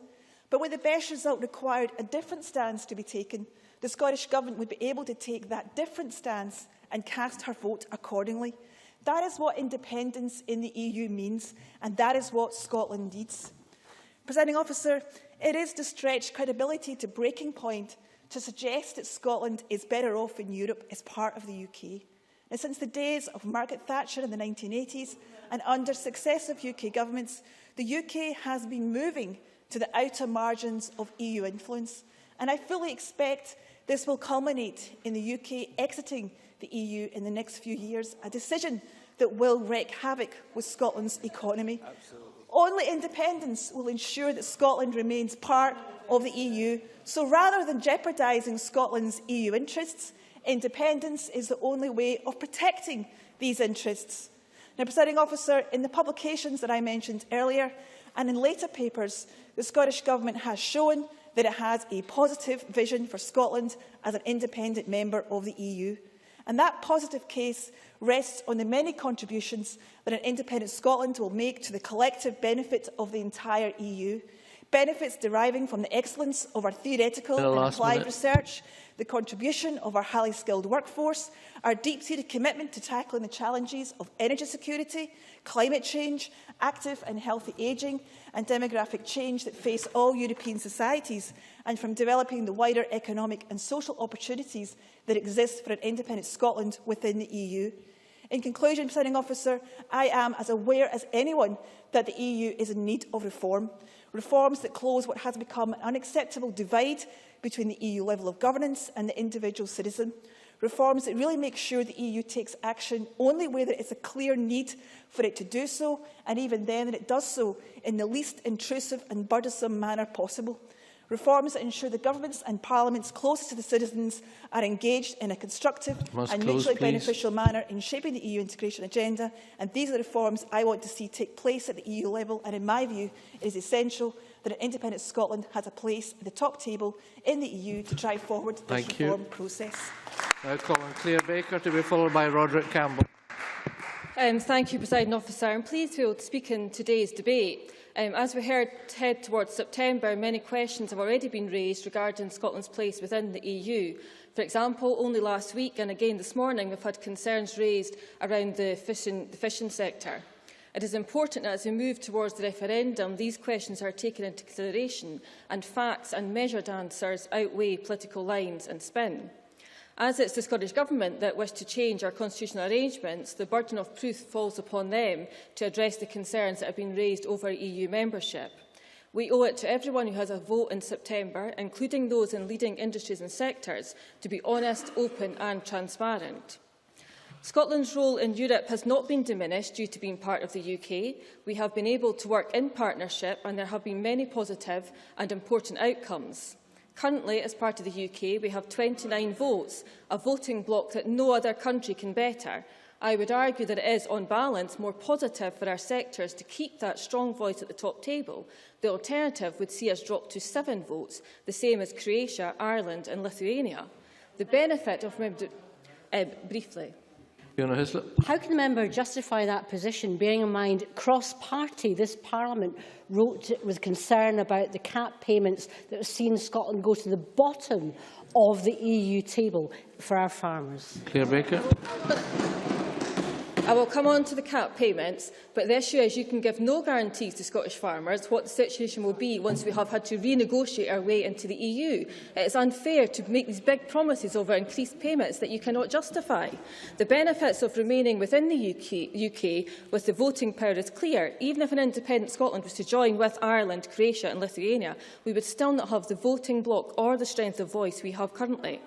This strength allows us opportunities within the EU. For example, recently we were able to play a much stronger hand in the dispute over mackerel, where we had UK representation and influence backing up that argument. And also, as part of the UK, we were able to deliver a conservation credit scheme, which has greatly benefited Scottish fishermen when it came to the debate around days at sea. Our quotas need to remain at a level which will ensure a future for our fishermen. By being part of the UK, we were able to benefit from a flexibility that might not be available post-independence. Currently, quotas are negotiated as part of the UK and then divided between the home nations, and the recent Concordat provides stability to this situation. This allows our sector in Scotland to benefit from having a bigger UK quota and a relative stability that can be vital in a sector where the catches and values can fluctuate, highlighted only last week with the news that the value of Scottish landings dropped by 8%. We also, as part of the UK, have the opportunity to lease between our partners throughout the UK. That is a unique arrangement. The other option, which is available to Member States, is to trade quota, but that obviously means giving up some quota. Scotland as a country is then able to catch more quota from across the UK and more than its original allocation. This leasing arrangement is therefore a valuable commodity for our sector, giving access to higher quota, but a commodity that would disappear under independence. We would see the opportunity to lease with partners being turned into having to trade with competitors. And at the heart of the matter is we do not know what the outcome of negotiations for EU membership will be. We do at least now have an acceptance there will be negotiations, but we are asking businesses and sectors to take a leap in the dark. What we do know is that the membership process will be protracted, it will be difficult, and it will be very political, and it's not realistic to suggest otherwise. The SNP assert that the negotiations will be finalised by March 2016, yet as someone who has followed the recent CAP negotiations, that seems pretty unrealistic. Negotiations in Europe are never that simple. What happens to sectors dependent on the EU if the negotiation process is longer than the 18 months which has been promised? What will happen to the quotas, to the ongoing CAP negotiations? And while EU member states may all agree that an independent Scotland could join, and that is a may, as many of the national states have their own separatist movements that they have an eye on, There are no guarantees as to what these conditions would be. Nations that want more money for their farmers or more quotas for their fishermen will see this as an opportunity to better their lot at the expense of Scotland. The rebate, which is worth £135 to every Scottish household, will be up for grabs. Scotland cannot go into negotiations without recognising the need to compromise. To think otherwise is politically naive and potentially damaging to some of our biggest sectors. So will it be the rebate? Will it be our fishermen? Will it be our farmers? When Nicola Sturgeon went to the European Council, she argued about retaining the rebate. She didn't argue for more support for fishing or for farming. The SNP benches will no doubt highlight the recent decision, as the Cabinet Secretary did, from the UK Government on the convergence uplift. And I make no defence of that decision. It was the wrong decision, and there was cross-party support to question that decision. However, while we might agree on the problem, we don't agree on the solution. A solution can be found within the UK that will deliver a level playing field for our farmers. Separation from the UK would leave our farmers, see them leave in their biggest export market, one at the moment which has no trade or no currency restrictions, and would see the erection of barriers where at the moment we have partnership. The lack of a plan B on the currency is very damaging for business, and SNP claims of how much better off every farmer would be is nothing more than an assertion when we do not know what the terms of a negotiated EU membership would be.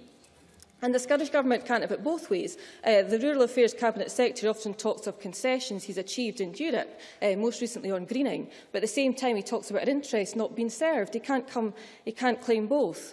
That the Scottish Minister That the Scottish Minister goes to the Council of Ministers as part of the UK team surely is easier to influence that small team than have Scotland with 7 votes trying to influence the other 28 member states who have no national interest within Scotland. Scotland does have a great role within Europe and influence, and we can and we should be proud of our achievements. Many thanks. Now, Colin Roderick-Campbell to be followed by Cameron Buchanan. Thank you, Presiding Officer. This debate occurs against the backdrop of European elections to a Parliament which is likely to see an increase of representation of a Euro-sceptical nature across Europe. It's appropriate, therefore, to stress the Scottish Government's desire to play its part as a constructive member of the European Union, and we hope in early course, at least on this side, as an independent member state. The document Scotland's Priorities for EU Reform ably illustrates Scotland's priorities are those of reform, not of treaty change, and of greater use of subsidiarity and proportionality, of cutting regulations back and of using directives where comprehensive harmonisation of the laws of the member states is not absolutely necessary. But implicit in the competence review embarked upon by the coalition government at Westminster is the possibility of treaty change, if not the likelihood of such change. Despite the language of David Cameron's Bloomberg speech in January 2013, it's very unclear what is being achieved so far. We know, of course, that he referred to the single market as being at the core of the European Union, a view fully supported by the Scottish Government. We know the importance of being part of that market to attract investors. Indeed, were any part of these islands to be outside of the market, there can be no doubt of the damaging consequences. It's no surprise, therefore, that Vince Cable and Nick Clegg voiced concerns about that. But as to the balance of competences review, we know that Cameron wants to see a shift in the balance of competences, in particular in environment, social affairs and crime. But what this will mean in practice remains to be seen. What we do know, however, is that the Conservatives want to give an impression of being tough on Europe to prevent slippage of votes to UKIP. And as Nick Clegg has said, the Conservatives are flirting with exit. Scotland, of course, is not at that top table. We, of course, have had recent experience of the difficulties of not being at that top table by the UK's decision not to allocate the full Pillar 1 convergence uplift to Scotland, even though this Parliament took a different view, and even though the UK only received this money because of Scotland's low per hectare payment rate.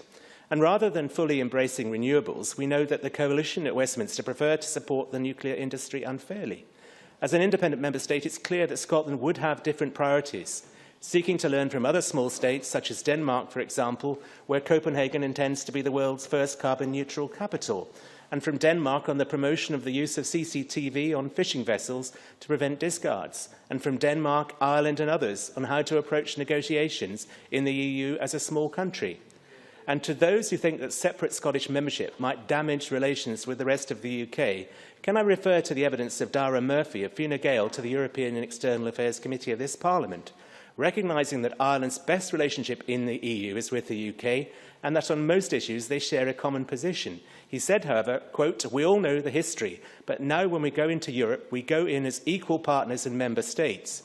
Indeed, that's the way it should be, recognising common interests, but not being afraid to disagree when those interests diverge, whether that be on fishing, farming, or even arrest warrants and student visas.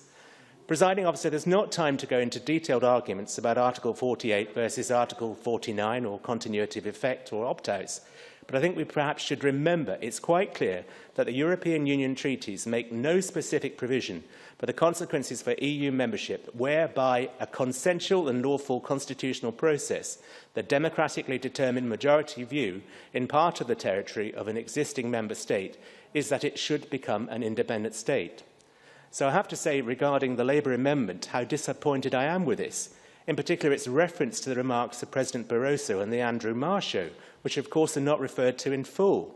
We all know, of course, in support of his remarks, that Barroso made reference to Kosovo and to Spain's refusal to recognise Kosovo internationally. Kosovo, of course, formerly part of Serbia, not an EU country and not seeking EU membership. And Barroso's remarks were disowned by many in the Commission almost immediately, including the Justice Commissioner, Viviane Reding, and also described by Jim Curry in evidence to the European and External Affairs Committee of this Parliament as unwise and inaccurate. Presiding Officer, I believe the Labour amendment is unwise and inaccurate. And just in case the Conservatives are resting on their laurels in not referring to Barroso, may I remind them of the comments made by Barroso in October that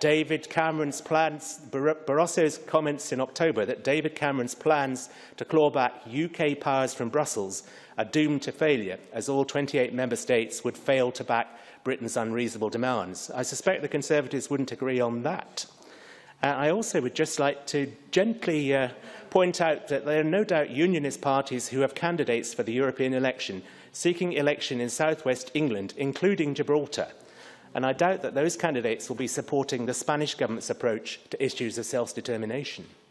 Of course, it would be helpful if the better-together parties, now that David Cameron has helpfully indicated that in the event of a yes vote, his government would support Scottish membership of the EU, could tell us now what they would do to facilitate entry, rather than playing up perceived obstacles or seeking to avoid the question, as Alistair Carmichael did in evidence to our committee.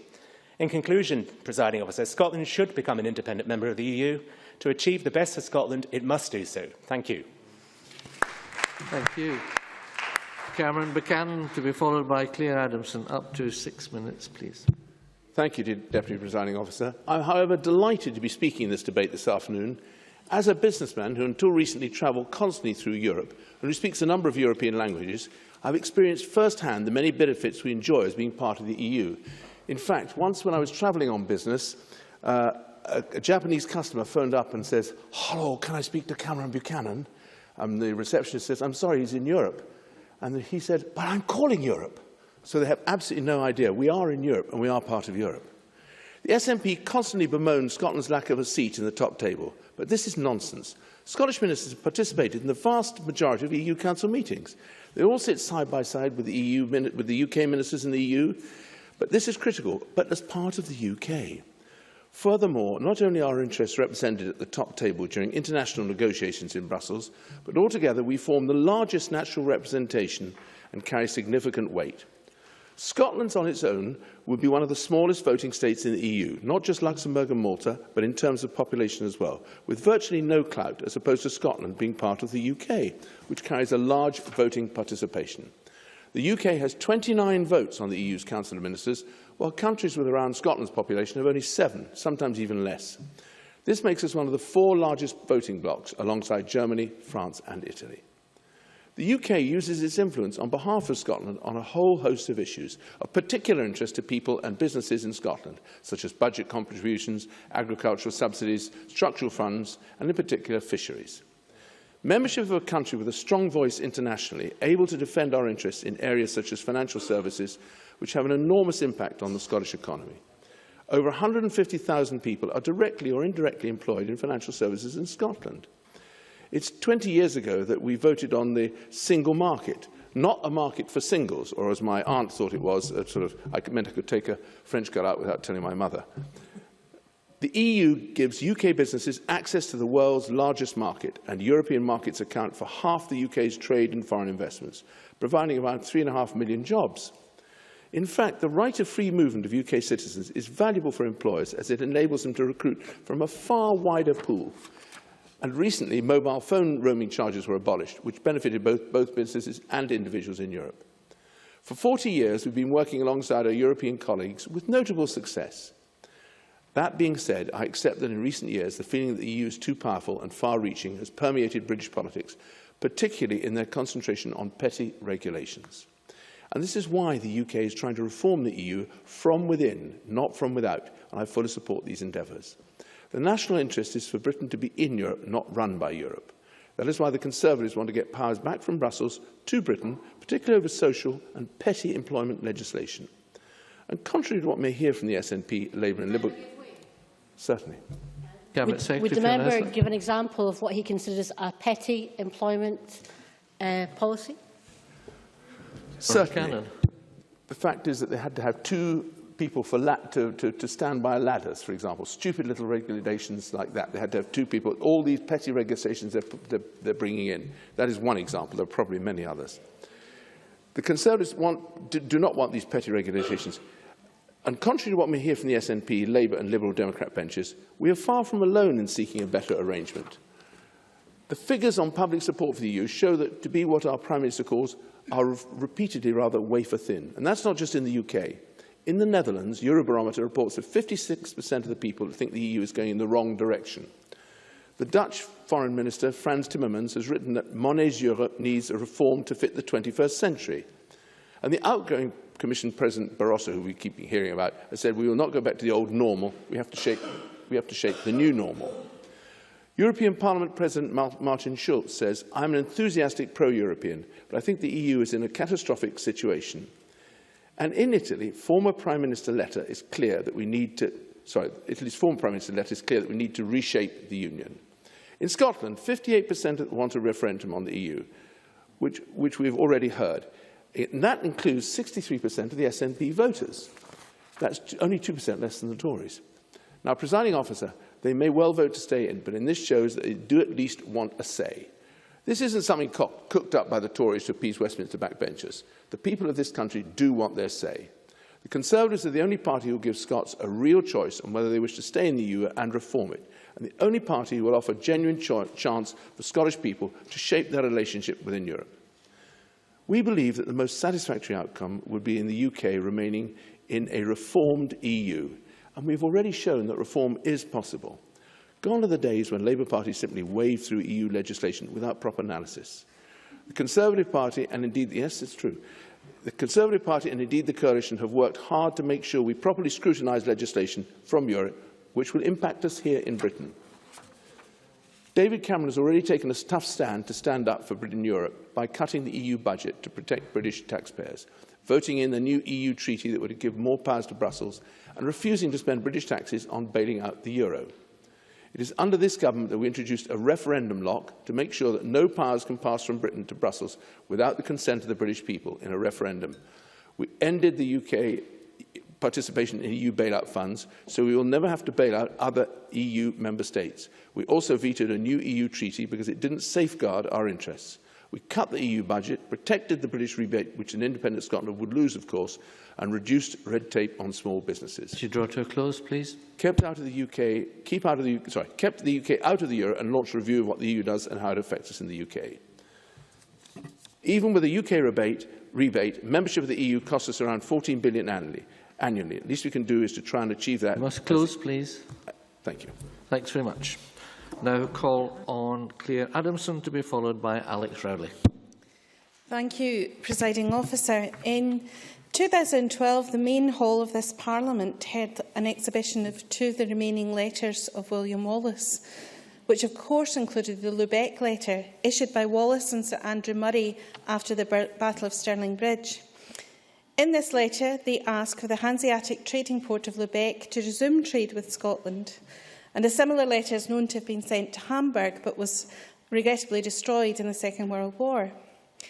And this letter from 1297 reminds us how long Scotland has been reaching out to our European neighbours in friendship and in trade. Scotland has a proud history of engagement in Europe, centuries in the making, and all research in this area points to a modern Scotland that is pro-European and remains committed to the European Union. According to an Ipsos Mori poll published on the 14th of February in 2013, just over half of Scots, 53%, said they would stay in the EU. A similar poll from November 2012 on the attitudes in England said that 43% would vote to stay in the EU. But I don't think this 10% statistical difference comes in any way close to revealing the gulf between the attitudes in Scotland and the rest of the UK regarding our future within Europe. One only has to look at the widespread condemnation and revulsion at the UKIP European election posters to know that Scotland is nowhere near the level of Euroscepticism expressed south of the border. And we should be very concerned about the message such images and recent decisions of the UK Government, such as the use of the veto, done without consultation with the Scottish Government ministers, and the Conservative plans to opt out of the EU police and justice cooperation sent to our EU partners. Last year, EU Commissioner Viviane Reding warned that the decision to opt out of justice cooperation was nonsensical and risked leaving the UK sidelined on security issues. The UK's influence in Europe is diminishing. In a strongly worded criticism of Tory proposals, the EU Justice Commissioner said Britain's response to the international horsemeat scandal would have been imperilled if ministers had succeeded in withdrawing from the EU law on policing cooperation. British ministers had gone to Europol. Yes, I'll take an intervention. Lewis MacDonald.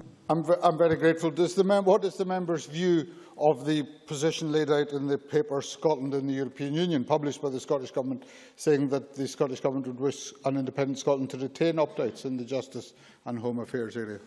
Adamson. I think the problem with where the UK is going with this is that it's not been planned and there's no transition as to what will happen during the period if they choose to opt out at this stage. Last autumn, the Home Secretary Theresa May told the Commons that government intended to exercise Britain's opt-out more from the 100 police and criminal justice measures under the banner of repatriating British powers from Brussels. But the Commissioner said it's going to damage Britain. All elements of collaboration between security forces, police cooperation have been built up in order to combat crime, catch criminals. Everyone has said this will result in the UK being sidelined. In 2010, the UK sent out European arrest warrants for 256 people, which resulted in 116 people being extradited to face justice in the UK, including one of the men who attempted to bomb the London transport network in July 2005. Opting out would not be automatic, and it could cost the UK a large sum in compensation and might leave an interim period where there is no cooperation at all. This situation is simply untenable. Viviane Reding went on to also criticise Chris Grayling for his suggestion that the UK could leave the European Court of Human Rights rather than submit itself to judicial expansion on human rights. Judge Dean Spielman, President of the European Court of Human Rights, said that that we have a unique system of protecting human rights. Britain should be very careful not to lose its credibility by taking such a move. So, Presiding Officer, we are in a position where the UK influence in Europe is being diminished by the UK Government's stand. And this has been raised in this Parliament too. In March, the Scottish Parliament's Justice Committee heard evidence from the Scottish Government's deep concerns that Westminster actions would cause significantly difficulty in bringing criminals who flee to other EU jurisdictions to justice. At the time, Sandra White, a member, said sufficient safeguards don't appear to have been put in place. We need to hear first-hand what impact Westminster's actions will have in Scotland. That is why I hope my colleagues on the Justice Committee will agree to invite the Home Office Minister behind this to appear before us when she visits Scotland. So, Yeah, I'm in my last minute, sorry. Edward Riddlebury. But if I could just finish, Presiding Officer.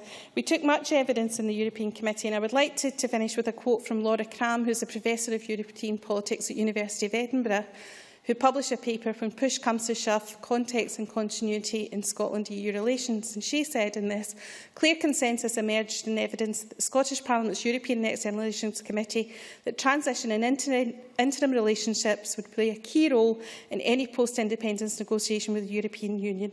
It is true that an independent Scotland may not receive all that it asks for in new negotiations. However, any chance will bring not only risk but also opportunities. I'm afraid you must close. Thank you. Thank you very much. Alex Riley to be followed by Stuart Maxwell. Thanks, Presiding Officer. As a member of the European and External Affairs Committee and an MSP whose constituents benefit greatly from the advantages of being part of the European Union, I'm delighted to have the opportunity to highlight the benefits that Scotland enjoys as part of a strong United Kingdom within Europe. I have spoken in the past of the importance of being part of a large and dynamic jobs market within the EU, and believe that the pooling and sharing of resources and the advantages that we gain from being part of a culturally rich and diverse union will help us secure a competitive advantage against the growing markets in Asia and elsewhere. I believe that a positive case for Scotland in Europe. I also believe that we must continue to argue the positive benefits of the EU, as well as negotiating the changes we would like to see which will benefit our nation. I want the best possible deal for Scotland, and all of the evidence available to me demonstrates that the best deal for Scotland, as far as EU membership is concerned, is to remain part of the United Kingdom within a European Union. Successive governments of the United Kingdom have been arguing for the best possible deals for Scotland within the EU since 1973. To this day, we maintain opt-outs in certain treaties and rebates which are not available to new members or newer members, and bring a distinct and political advantage and economic advantage for the United Kingdom and therefore for Scotland. I understand that there are areas where we must work harder within the UK to make sure that Scotland receives all the available benefits from this settlement, but those benefits far outstrip the disadvantages. This argument was highlighted during the evidence given to the European and External Affairs Committee by Dara Murphy, the TD from the Irish Parliament, who has been quoted earlier. And I quote, he states, there are two types of alliances within the EU. Alliances of smaller member states come together either geographically or through shared interests. Then there is our alliance with the UK, which is based on the fact that it is one of the 3 or 4 big powerhouses in Europe. We all know that the powerful countries often carry a significant degree of influence within the EU, and rightly so. Mr Murphy highlights what many of us already know, which is that Scotland has a stronger, more powerful voice in Europe as part of the United Kingdom. Christian Allard. I thank the member for giving way. Taking the Irish example, how can the member explain, Presiding Officer, that farmers in Ireland are getting 2.5 times more funding than Scottish farmers? Will that not explain that a smaller country inside the EU can defend better our farmers and our fishing communities than the Westminster government is doing just now? Alex Riley. Well, 2 points. I think if you read some of the evidence that was given actually from the members of Parliament and the Irish Parliament, they did talk about the Common Agricultural Policy. And I think Claire Baker also touched on that. But the reality for my constituents is that there is £11 billion across Europe to trade with Scotland, and that's really important. It's equally important, however, to remember that there is £47 billion between Scotland and England, and that is equally important as we move forward. We've recently seen the debate centred on arguments as to whether Scotland would achieve smooth automatic transition to the EU membership through Article 48 or would face a more rigorous application process through Article 49. Whilst the experts have agreed to disagree over the correct route of entry, the one thing that most do agree with is that any negotiations would be tough. And it seems to me that we should acknowledge the facts to the people of Scotland and not simply pretend that everything will be the same, for it will not. If we choose to separate from the rest of the UK, then post-independence, the negotiated settlements that Scotland would have with the EU would not be the same as they are now. As an active trade unionist and shop steward since my teens, I have always understood that there has to be compromise, and in this instance, I do believe that there would need to be compromise as we move forward. When the Minister visited our committee last meeting, she stated, and I quote, "I do not believe that there needs to be compromise because it will be in everybody's self-interest that we have the same terms." But the people of Scotland know that this is just not the case. There are many voices in Europe whose best interests would not be served in Scotland having the same fisheries quota, treaty opt-outs, economic settlements that we have now being part of the United Kingdom. And we would need the other 28 countries to agree whatever we were able to negotiate as our position within the United Kingdom. The Scottish Government refused recently to include a provision providing a guarantee of a living wage in its procurement bill, stating that restrictions from the European Union would block that. If the Scottish Government cannot guarantee that our lowest paid workers can be given a fair wage as a result of European legislation, then do they seriously believe that they can convince the people of Scotland that they will be able to negotiate all the opt-outs and negotiate all the other benefits that we have as a country being part of the United Kingdom? I'm afraid you must close. In conclusion, Presiding Officer, I believe that it is in Scotland's best interest to remain part of the United Kingdom and through that be part of the European Union. That's the best way forward, a positive agenda for Scotland within the United Kingdom and within Europe. Thank you. Speeches of 6 minutes, please, for the rest of the debate. Stuart Maxwell, to be followed by Elaine Murray. Thank you very much. Before I begin my speech, I want to comment on the comments of Alex Rowley. He quoted a member from Ireland saying that one of the great things they can do is they can form alliances, for example, with the UK, a powerful bloc within the European Union. Of course they can do that. But do the Irish then go on to say, because we can form these alliances, we want to be represented in the European Union by London? No, of course they don't. Of course because they form alliances where it's appropriate for them, and when they want to vote in a different way, they can choose to do so. But we can't. That's the big difference. Presiding Officer, I am very pleased to have the opportunity to take part in this debate on Scotland's voice in the EU, because as a member of the Committee of the Regions in the EU, I visit Brussels regularly and I see for myself how much stronger Scotland's voice in the EU would be in an independent Scotland. The European Union has 28 member states, ranging from large states like Germany, with a population in excess of 80 million, to states like Cyprus, which has a population of just over 750,000 people. Scotland would certainly not be the smallest state in the EU, and there is increasing evidence that the smaller EU member states, such as Finland, Sweden or Denmark, are relatively more successful in European Union negotiations than are the large member states. The EU aims to promote the free movement of people, goods, services and capital has grown over the last 60 years to become the world's largest single market with more than 500 million consumers. If Scotland were independent, then the Scottish Government could be fully involved as an equal partner in the decisions taken by the European Union. At the moment, we are represented in negotiations by the Westminster Government, but when they are faced with competing priorities, for example, between what is best for Scotland and what is best for the City of London, then Scotland loses out. That would never happen with an independent Scottish Government of whatever political persuasion. In the past, Westminster, over successive governments, has failed to protect the interests of Scotland, and today it is still failing to deal fairly with Scotland when it comes to the EU.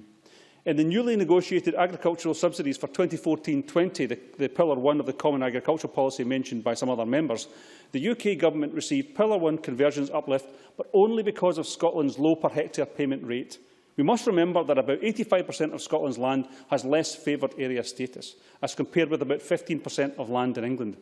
Yet the Westminster Government has decided to allocate to allocate that convergence uplift money pro rata across the UK, so that Scotland's farmers and crofters will not receive the full payments that the EU intended them to have. In effect, farmers in East Anglia are receiving payments designed for crofters in the Western Isles. If Scotland had been independent when the latest cabinet budget was being decided, we would have benefited from a principle that by 2020, no member states would receive less than an average of €196 per hectare. This would have brought Scotland an extra €1 billion between 2014 and 2020. Fishing is another industry that is vital to Scotland's economy, yet here again Scotland's interests are not properly represented. Despite two-thirds of the UK fishing industry being based in Scotland, Scottish ministers have not been allowed to speak on behalf of the UK and Europe, even when the interest to be discussed is almost exclusively Scottish.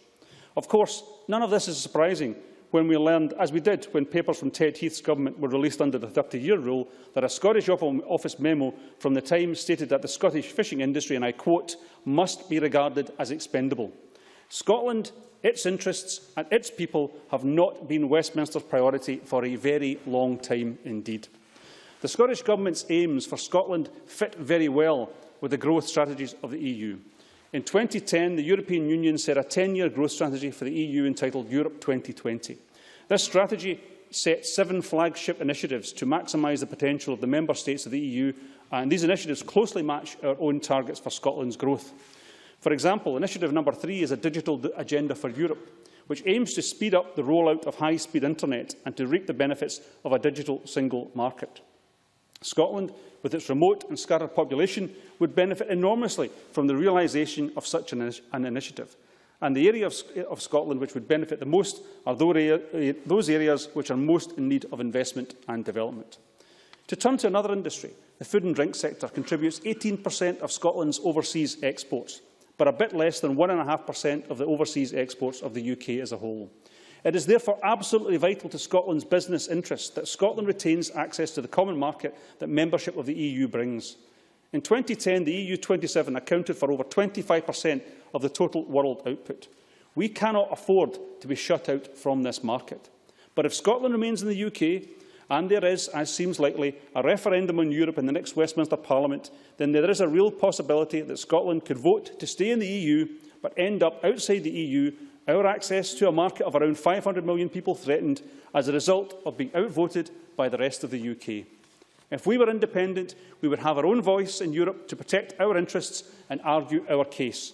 At the moment, Scotland's interests are never a priority. Scotland benefits from being a part of the European Union, but an independent Scotland would benefit so much more. No longer would we stand on the sidelines while others weigh our interests against their own priorities, hoping that the UK Government will put Scotland first instead of knowing that a Scottish Government always would. Who amongst us would let their business interests or their personal financial matters and relationships with others be dealt with by an intermediary? Yet that is what Scotland's position is with regards to the EU while we stay in the UK. Presiding Officer, Europe Day is celebrated on the 9th of May each year, a celebration of peace and unity in Europe. I hope that in 2016 we will be able to take our place as a fully independent member of the EU and join happily in these celebrations with all of our European neighbours, including the rest of the UK. Thank you. Elaine Murray, to be followed by Christian Allard. I check it's 6 minutes still, is it, Presiding Officer? Yes, it is. Right, thank you. Well, like Annabel Goldie, I was one of those who voted yes in 1975. And I think there are many areas of agreement. Many of us believe that continued membership of the EU is desirable, that we benefit from the shared desire to solve common problems and to tackle issues which concern us all member states. And I think that many of us recognise that the EU has achieved improvements in human rights and workers' rights, not petty restrictions, but workers' rights, right across Europe through working together. And I think many of us also believe that the democratic accountability of the institutions of the EU is important, that the EU is not merely a single market, but a social and a political union too, where citizens of member states have a voice in its governance through the election of representatives to the European Parliament. And I'm sure many of us also share disappointment that European issues are also not given sufficient importance in our national media, other than nonsensical stories about straight bananas and the like. And sadly, there seems to be an almost complete lack of interest in Scotland in the European parliamentary elections next month. Several constituents I spoke to last weekend thought that they had received their referendum polling cards several months early, didn't realise it was the European Union, European Parliament.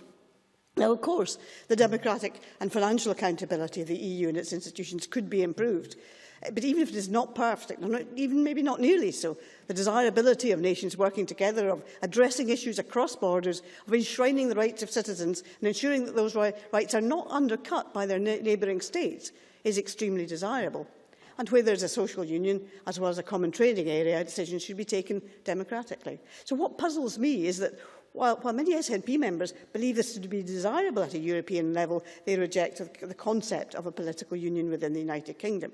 If it is good to send a dozen or so Scottish MEPs to a European Parliament of 766, why is it such a bad thing to send 59 Scottish MPs to a UK Parliament of 650? If a small number of Scottish MEPs can have influence in Europe, why surrender the influence of 59 in the United Kingdom, particularly when the Scottish Government seems to wish to retain so many parts of the UK's institutions and unions? Now, the Government's motion contains assumptions and assertions, and I'm afraid the usual view that what the Government would like to happen will happen. And anybody who questions those assertions, who asks for detail on how those were arrived at, is subject to a torrent of alliteration and accused of scaremongering. Now, it's not just those of us in Better Together who are saying that. There are significant voices raising issues about the Scottish Government's assertions over Scotland's membership of the EU and how long that would take to negotiate. Professor Neil Walker of Edinburgh University pointed out at a recent debate organised by the Royal Society of Edinburgh that there is no legal precedent for the situation where an EU member state splits and both states wish to remain parts of the EU. Greenland, for example, did not seek membership of the EU when it left Denmark. He also argued that if normal international rules of state continuity apply, the rest of the UK would likely to remain the member state as it had the largest share of the population, and therefore Scotland would have to reapply for membership. Now, of course, it could also be argued that because the UK is a current member state, and it has been Scotland who decided to leave that member state, not the rest of the United Kingdom, that it is Scotland who has left the EU. And I think maybe the Scottish Government accepts that now, because it does seem to accept that it would need to negotiate membership. But we... Yes. Cabinet Secretary. Does the member also recognise the evidence given to the committee by Graham Avery, Honorary Director General of the European Commission, who wrote Commission opinions on membership applications of 14 countries and 19 negotiation frameworks for accession, when he says it's obvious that the common sense solution would be for Scotland's membership of the EU to be effective on the same dates as independence, and it is obvious that 5 million Scottish citizens who have been European citizens for 40 years should not be treated in the same way as people of non-member countries.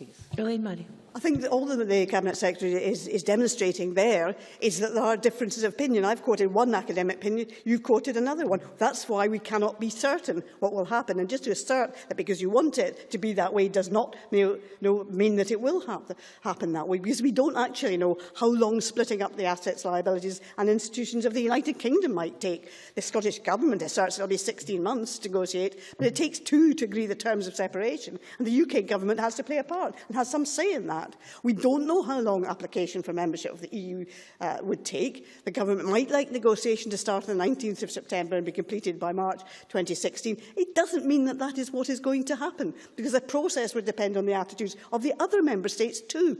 Now, they may very well be friendly and favourable towards Scotland, but more importantly to them, they might want to send a message to independence movements in their own countries. Spain won't even allow Catalonia to hold a referendum. Does anybody really believe that Spain would send out the message that an independent Catalonia could easily join the EU?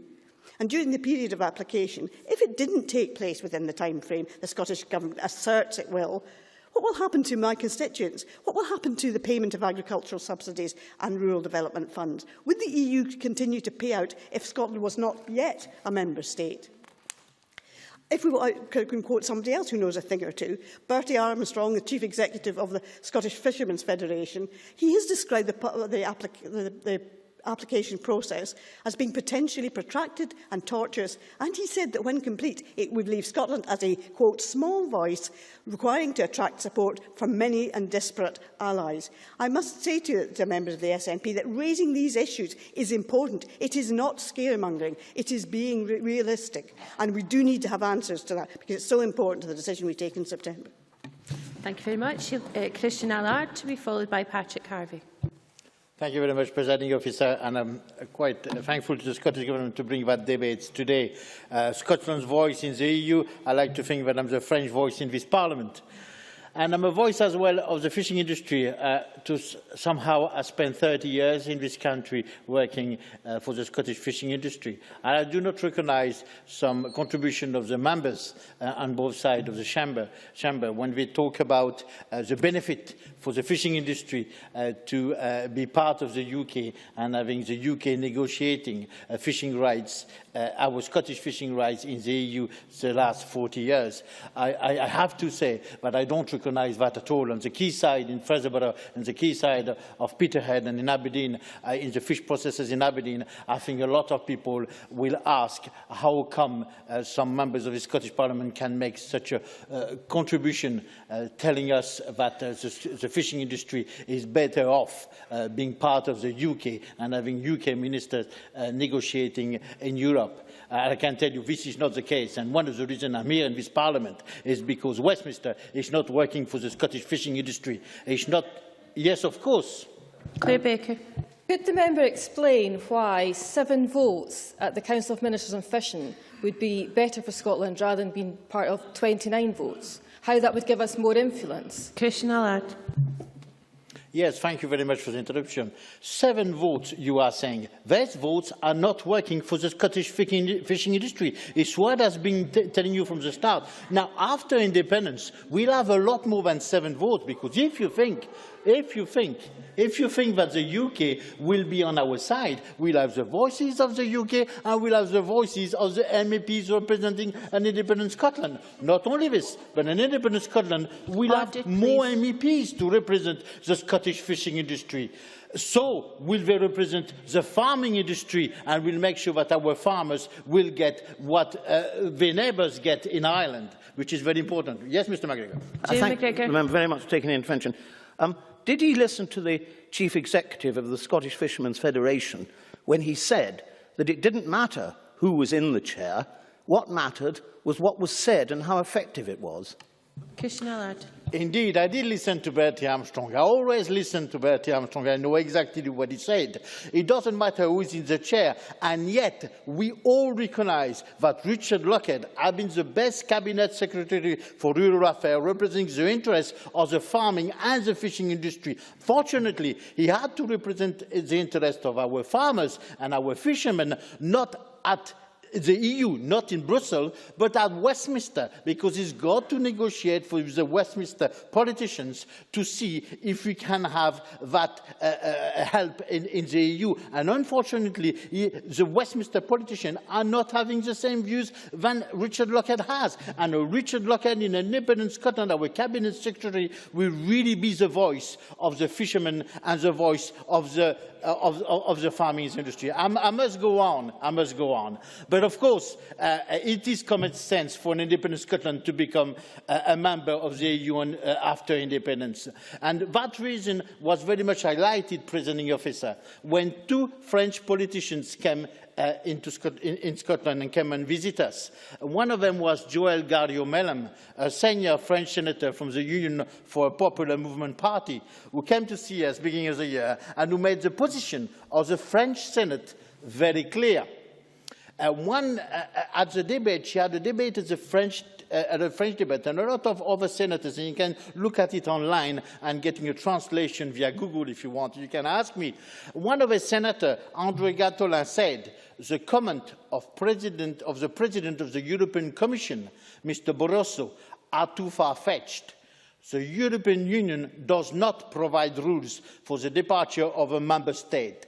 I didn't see how we could impose on Scotland an accession process as if Scotland was a new member.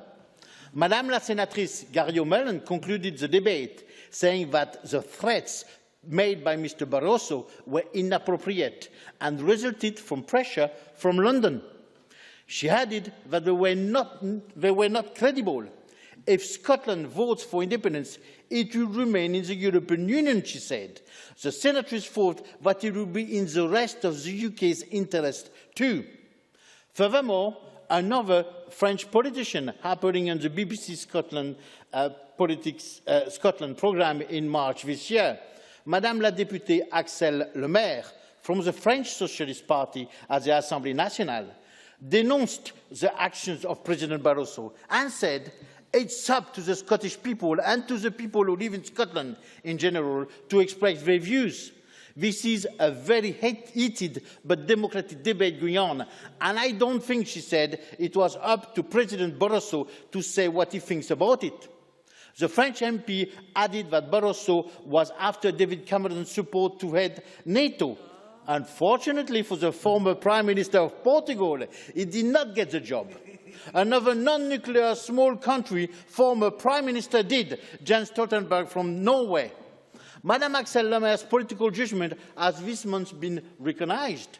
The French MP who came to see us a few months ago is now Minister for Digital Economy in President Hollande's government. Presiding officer, the view expressed by the French politician on both sides of the political spectrum demonstrate that France is united in accepting the idea of an independent Scotland staying in the EU. There seems to be an agreement that is for the people of Scotland to decide without outside interference. Thank you very much. And I now call Patrick Harvey.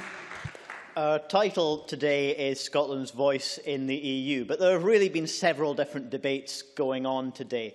Some members have been debating the question, should we have an independent voice within the EU, and have tried to compare and contrast wee tiny Scotland with big, powerful Britain, as though that's the choice that we have to make. And I only suggest that after independence, where the interests of Scotland and the rest of the UK converge, our combined voting clout in the Parliament, in the Council of Ministers and in the Commission will be at the very least no diminished, no less where those issues converge on priorities or policies. But it's where our interests diverge that it makes no sense at all for Scotland's position to be represented by a larger bloc which has a different priority or a different policy to pursue. And so that question of whether we should, for me, is settled. Scotland should represent itself at EU level. Others have been debating the question, can we? And suggesting it would be, such a complex and difficult and time-consuming process. Michael McMahon was keen to criticise Christine McKelvey for making a comparison with the reunification of Germany. There are, of course, vast differences between the German and the Scottish situation. But I suggest a couple of points of comparison, just a couple. One, that neither situation was provided for in treaty. There is no specific treaty provision for either situation. The solution had to be found on the hoof, as it were, at a pragmatic level. And another point of comparison is that at the time of German reunification, you had politicians from across other EU countries saying this would be terribly complicated, this would be terribly time-consuming. You even had a British Prime Minister hosting conferences to ask the question, how dangerous are the Germans? Asking the French President for support to combat the German threat. What nasty rhetoric was that? And saying at least that there should be a 5-year timescale on German reunification, that this was a long, complex process.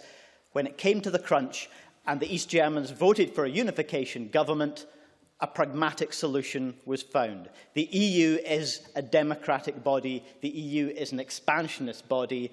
A pragmatic solution, in my view, will be found.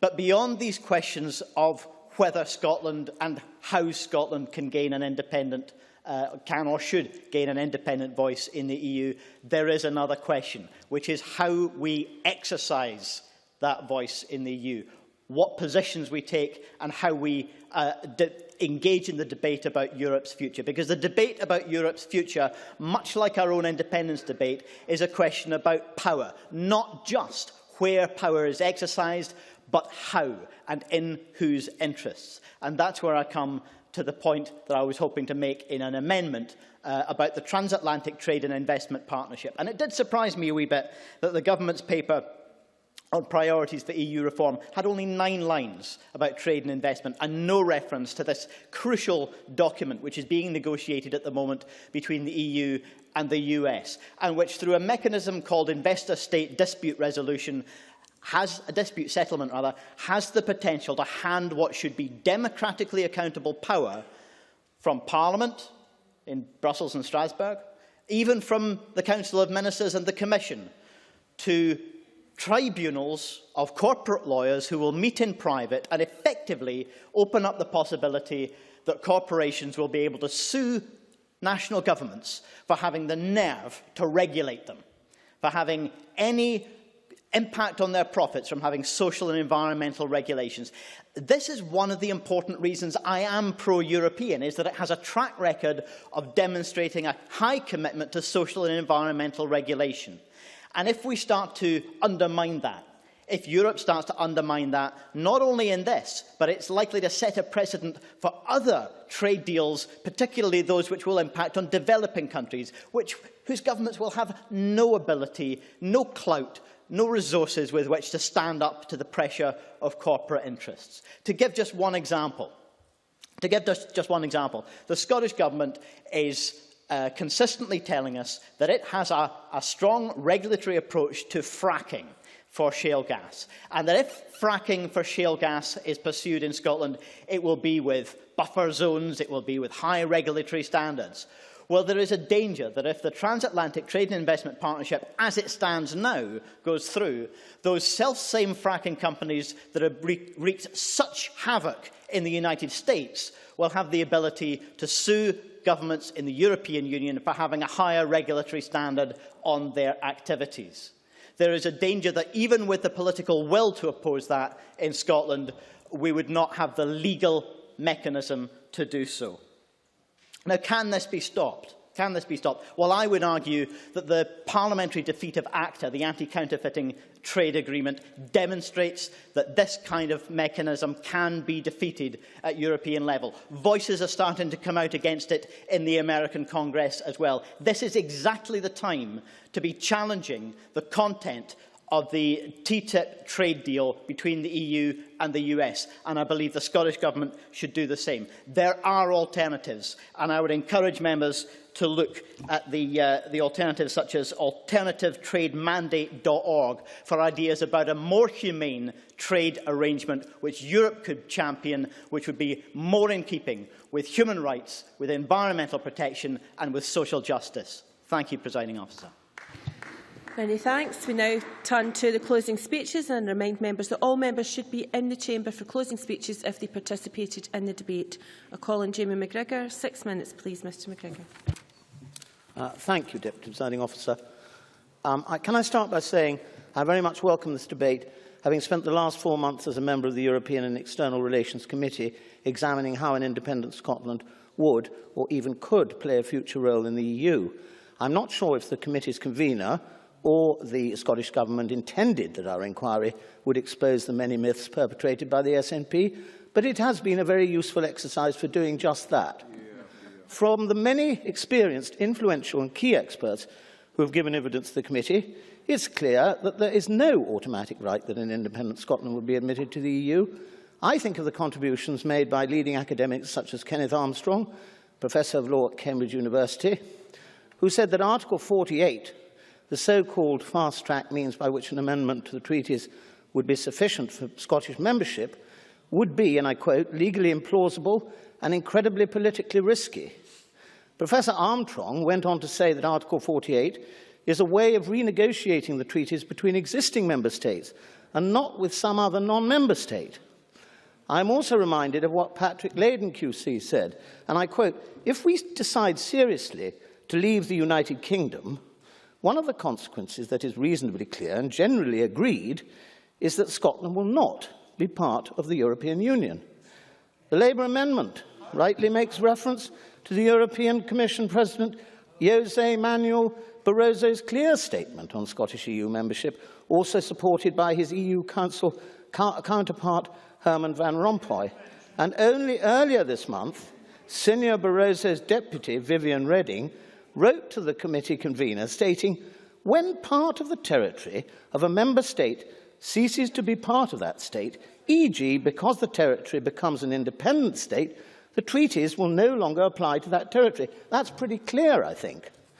Not at this point, but as far back as 2004, Senior Barroso's predecessor, Romano Prodi, was saying exactly the same thing. Now, some of the SNP backbenchers wouldn't take interventions. Roderick Campbell mentioned evidence from Ireland. He may remember that the Irish delegates said how envious they were of the UK bloc vote of 30 votes and the negotiating power this gave the UK. And with regards to the remark by Bertie Armstrong, the chief executive of the Scottish Fishermen's Federation, that was in answer to a suggestion that it should always be the Scottish officer who sat in the chair at EU negotiations. So there we are. There is the added arrogance that all other member states would simply acquiesce to Scotland's request to simply carry on with its membership of the EU in the event of independence. Now, we heard at the committee as to how other nations, such as Spain, could use its blocking power to demand more rights as well as their own sensitivities about nationalist ambitions. Jean-Claude Piry, the former legal counsel of the European Council, also said the French could not agree to Scotland's entry without a referendum in his own country. I will take an intervention. Stuart Stevenson. I just wonder how the member can point to a legal basis for depriving me of my European citizenship. There is no such basis in the acquis communautaire unless he cares to point it out to me. The last thing I want to do to that member is remove his European citizenship. The Conservative amendment rightly states that the benefits associated with EU membership of Scotland by being part of the UK, including staying out of the euro, securing the UK rebate, and remaining outside the Schengen border zone, what guarantees are there that these won't be lost by pursuing independence? Specifically on the rebate, the respected think tank, New Direction, has calculated that if it fails to renegotiate the terms of its membership, Scotland will lose out financially. Now, the UK rebate is worth some £295 million to Scotland every year. Now, that's, worth thinking about. On top of that, an independent Scotland could have to contribute to the remaining UK's rebate alongside other member states, costing a further £46 million a year. Have the SNP thought that through? That's what I wonder.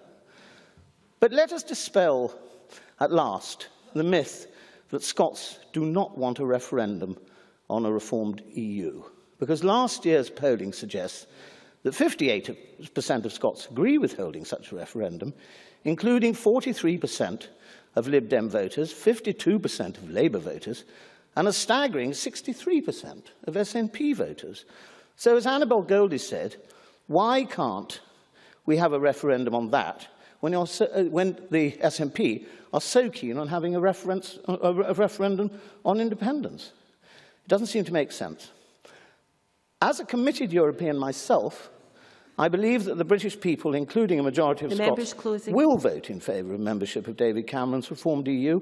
I will be out campaigning for that, rather than arguing for the SNP position, which will leave Scotland in the cold should we go down that lonely route of independence and separation. Well, you... Please conclude.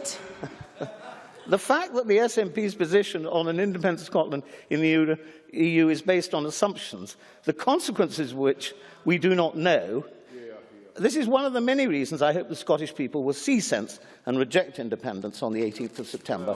I support the amendment in Annabel Goldie's name. Thank you. And to call Patricia Ferguson, 7 minutes, please. Thank you, Presiding Officer. As is often the case with these debates, they're interesting, but whether or not they shed any light on the actual arguments that we're debating, I'm not so sure. Looking back over the debate, however, there were a number of points that I think are worth reflecting upon.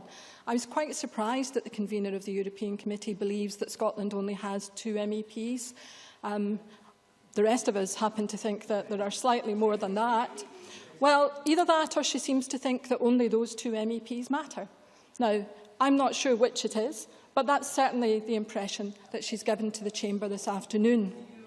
And in one area where I would actually agree with her is on the issue of workers' rights, as I said in my own opening contribution. And one of the issues that is of most importance to workers in Scotland, as elsewhere, is that of the living wage. And I wonder whether she has any interest in pursuing the issue of the living wage, whether it's something that the Scottish Government will actually take through in their procurement bill next week. Happy to. John Wilson. For giving way, would the member wish to comment on Tony Blair's opposition to the Working Time Directive, to the extent that he actually campaigned behind the scenes to ensure that the UK did not have to introduce the Working Time Directive, and he actually urged other leaders of other European countries to reject the Working Time Directive? Tricia Ferguson. Well, I think we did have the Working Time Directive, if I'm not mistaken. But I think the point that is worth making here is that the Scottish Government have the opportunity in a bill that's about to come to the Parliament, I think in the next few weeks, to do something about the living wage if they choose to do so. Now, we have heard that somehow Europe prevents that from happening. But frankly, it beggars belief that Boris Johnson can introduce the living wage for workers in London, and this Scottish Government can't do the same for workers in Scotland. So if we really do care about workers' rights, wherever they're legislated from, and I accept that Mr Wilson does care about workers' rights, then we have to be consistent, and we do have to think about the actions that we are taking. Michael McMahon was absolutely right to draw our attention to the rules on pensions. Pensions are certainly one of the issues that people raise with me on the doorstep often. People are worried about their pensions. They don't understand why anything has to change about their pensions because they don't understand the arguments the Scottish Government is trying to make them believe. But similarly, we also need to know what the rules are going to be on VAT, because the UK has a very distinct experience of operating VAT. And we have no contribution from the Scottish Government that indicates what will happen if Scotland were foolish enough to separate and then try to be a member of the EU. What would the situation with VAT be? If the Cabinet Secretary can illuminate on that one, I'd be grateful. On the point, the idea that somehow a decision, a democratic decision by the Scottish people could be described as foolish is unforgivable. Will she remove that remark? Tricia Ferguson. In my view, it would be a foolish thing to do. Because, in my view, the Scottish Government have not laid before the people of Scotland all the facts upon which people need to make that democratic judgment. I fully respect the right of the Scottish people to exercise that judgment. I have argued that point for many years in this Parliament, at a point where the Scottish Government were not willing to offer the people of Scotland a referendum.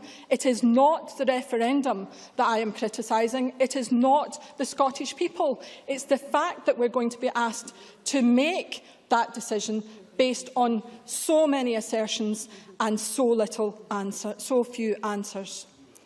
Now, moving on to the contribution of Aileen MacLeod, and I do always listen to Aileen MacLeod with a great deal of interest and respect, because she does have a great deal of experience in Europe and about Europe, and so for that reason I do think that she should be listened to carefully, and as I say, I do listen to her very carefully. But what I really don't understand is, because it's about, the whole issue is about how you use the political leverage that you have. And what will be so different if Scotland were separate from the rest of the UK? What would make SNP MEPs in Europe vote differently on maternity and paternity rights? That wouldn't change. So we really have to look at how that power is exercised and why. Now, Claire Baker talking about fisheries was absolutely right to talk about the uncertainty of the settlements, but again, that's one of a number of areas where we do not have the correct information as yet. We do not have anything other than assertions. And my colleague Alec Rowley talked about the pooling and sharing that's important in Europe, as it is in the rest of the UK. And the idea that we go into those negotiations about Scottish membership with an attitude of no compromise, when 28 countries will be needed to agree, whether you take my view that it would be Article 49 or even the Scottish Government's that it wouldn't be, those 28 countries would still be required to agree on the terms by which we would join. I'll take an intervention, Mr Hunt. Can the member name one country that has said they will veto membership of an independent Scotland to the European Union? Trish Ferguson. If Mr Youssef had let me finish before he'd intervened, I would have said to him that I'm not talking even about the situation where Scotland would be denied membership. I'm talking about a situation where Scotland is negotiating membership, where all 28 countries have to agree on the terms of that membership. That strikes me as being something that will be a very difficult negotiation, particularly when you say that we want to hold on to all the opt-outs, opt-outs out of the euro, opt-outs out of Schengen, and all the other things that we have opted out of as the UK. We're going to get all of those, and nobody else in Europe, and some of those countries we are depending on for their support, do not have similar arrangements. They are going to vote to allow us to have it. I just think that's naive.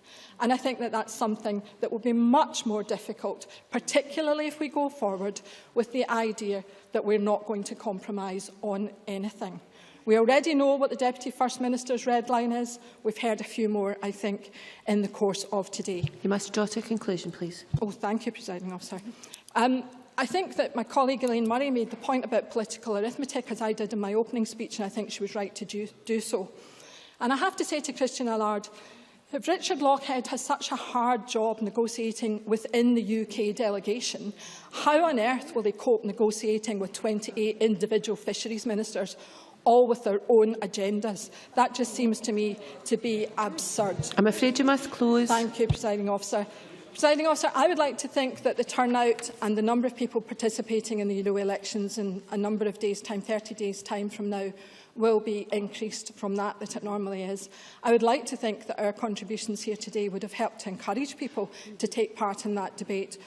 I'm very sorry to say that I doubt very much if that will be the case. Thank you. And I call Fiona Hislop to wind up the debate. 9 minutes, please, Cabinet Secretary. It's at 9. Thank you, Presiding Officer. I welcome the wide range of contributions to the debate. Most of them have shown the strength of commitment to Scotland's role in Europe. The European Union, though, has often been the subject of controversy, but it's also brought us many fruits, peace and stability, access to 500 million consumers for our many exporters, and as Elaine Murray pointed out, also in culture and education as well. It's also brought the free movement of people across its borders, and of course immigration is vital to Scotland's economic and cultural success.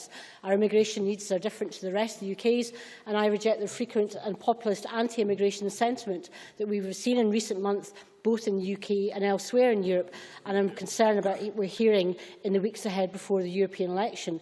Scotland has a vibrant and thriving migrant community, which continues to make an important contribution to our economy and our diversity as a nation. The Parliament has a positive and ambitious perspective on the role that Scotland could play in the EU, and our role in the EU is also informed by a recognition that to truly fulfil our potential as a nation, we need the full powers of independence. But as highlighted in the debate, there are areas of policy where we need our own voice, and a number of these have been raised by members across the Chamber. I agree with the Labour Party's concern about workers' rights, and have very serious concerns as to what the Conservative government might do to the provision of workers' rights. But I want to take up the issue of CAP reform and fishing in particular, as raised by Claire Baker and indeed others. Scotland has 60% of the UK's total seas and are responsible for 2/3 of the UK fishing quota. And do we seriously think that we should maintain our membership with a union where Conservative governments have in the past, as Stuart Maxwell pointed out, have stated that fishing must be regarded as expendable? In relation to CAP reform and the CAP provision and the recent settlement, how clearly do we need a demonstration that we need reform and that we need to make sure that we have our own voice in Europe than under the CAP convergence criteria? €1 billion have been lost out by our farming community because of the negotiation stance taken by the UK government. That is not acceptable. In terms of a voice or a seat at the top table, Richard Lockhead is now, along with the Swedish minister, the most experienced minister at the European Union in discussions, yet he is denied a speaking slot or right by the UK government. How can that be a strong voice in Europe? And in relation to other areas too, we've heard, in relation to renewables, in relation to digital, it's really important that we do have our own voice in this issue. And I think in terms of other points that were made, I thought Patrick Harvey made a very important point when he said the very nature of Europe is pragmatic, it's democratic and it's expansionist. But I think he was also right to point out this debate is not just about the means by which we have a voice in Europe, it's about what we do and say there when we are an independent member. And I think his references to the Transatlantic Trade and Investment Partnership is one that I hope this Parliament will return to. I think it does need more scrutiny. We do support the initiative, but it does need more scrutiny. But that is far more difficult for a devolved Parliament than an independent Parliament.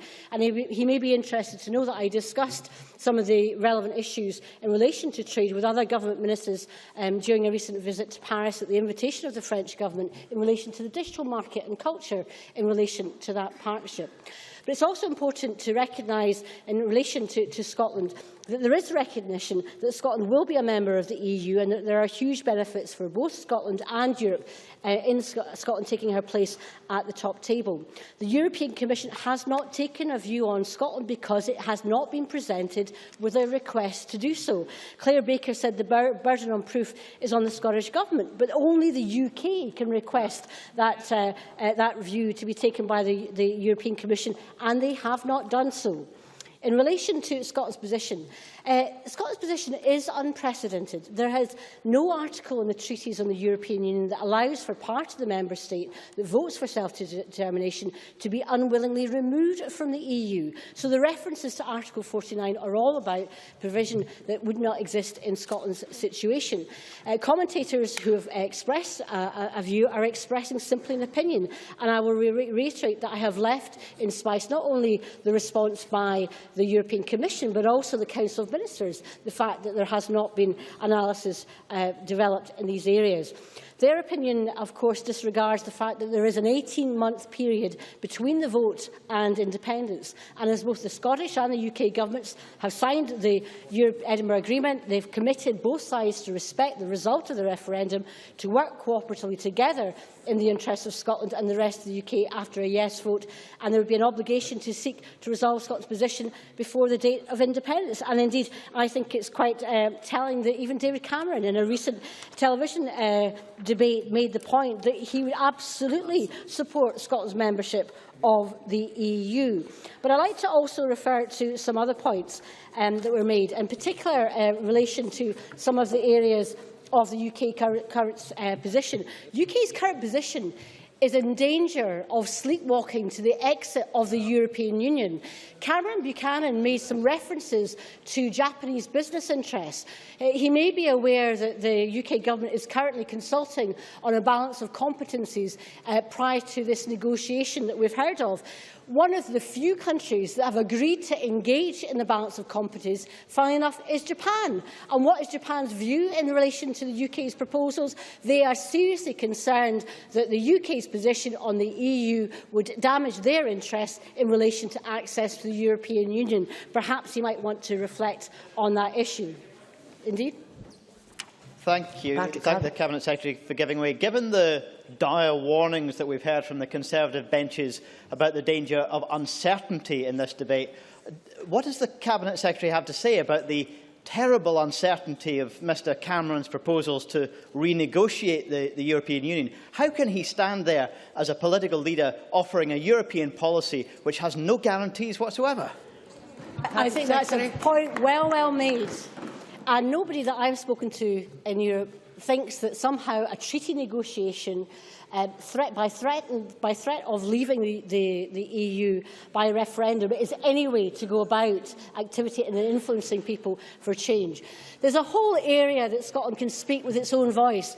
Youth employment, we would want to see support for the European Youth Guarantee, a position not taken by the EU in relation to climate change targets and renewables, and the recent UN IPC report in relation to the need for increased investment, innovation in digital areas, all things where Scotland can speak with its own voice were it to be independent. As set out in Scotland's Future and Scotland in the European Union debate, the rest of the UK, as we've said, will remain a close ally. Where our interests coincide with the interests of the UK, together we will form a more powerful voice for action. But when Scotland has a distinct view, we will have a new ability to build alliances and make our case. The difference is that either way, Scotland's voice will be heard. So as well as being able to pursue our own interests, Scotland will work with other member states, our partners and our friends on common issues and common interests.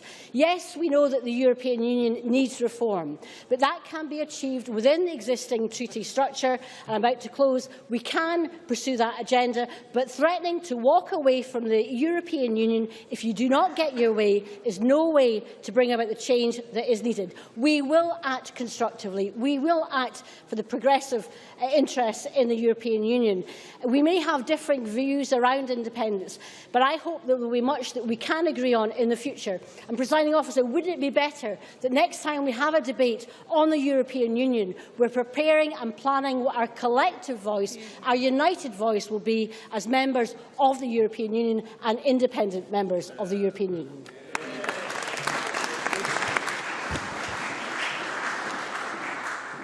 That concludes the debate on Scotland's voice in the EU. We now move to the next item of business. The next item of business is consideration of motion number 9750 in the name of Joe Fitzpatrick on the Housing of Scotland Bill, Standing Orders Rule 9.6.3a, and I call on Joe Fitzpatrick to move the motion. Move, Presiding Officer. The question on this motion will be put at decision time. The next item of business is consideration of a Parliamentary Bureau motion. I would ask Joe Fitzpatrick to move motion number 9761 on substitution on committees. Formally moved, Presiding Officer. The question on this motion will be put at decision time, to which we now come. There are 6 questions to put as a result of today's business. The first question is that motion number 9773, in the name of the First Minister, on the motion of condolence for Margaret MacDonald, be agreed to. Are we all agreed? Yes. The motion is therefore agreed to. Can I remind members that in relation to the debate on Scotland's voice in the EU, if the amendment in the name of Patricia Ferguson is agreed, the amendment in the name of Annabel Goldie falls. The next question then is amendment number 9748.1 in the name of Patricia Ferguson, which seeks to amend motion number 9748 in the name of Fiona Hislop on Scotland's voice in the EU, be agreed to. Are we all agreed? The Parliament is not agreed. We move to a vote. Members should cast their votes now.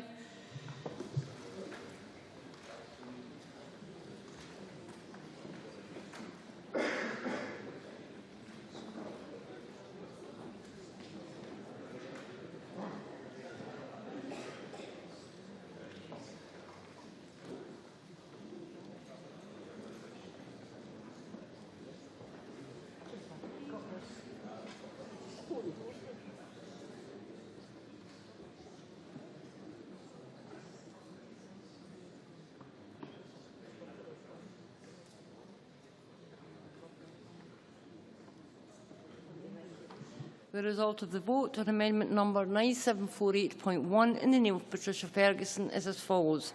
Yes, 36. No, 66. There were 13 abstentions. The amendment is therefore not agreed to. The next question is amendment number 9748.2 in the name of Annabel Goldie, which seeks to amend motion number 9748 in the name of Fiona Hislop on Scotland's voice in the EU, be agreed to. Are we all agreed?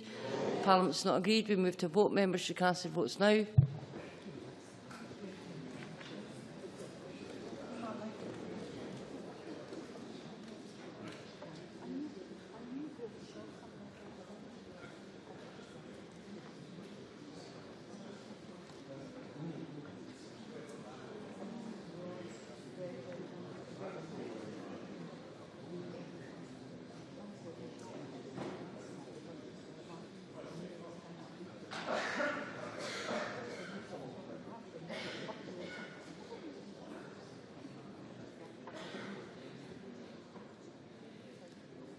The result of the vote on amendment number 9748.2 in the name of Annabel Goldie is as follows. Yes, 13.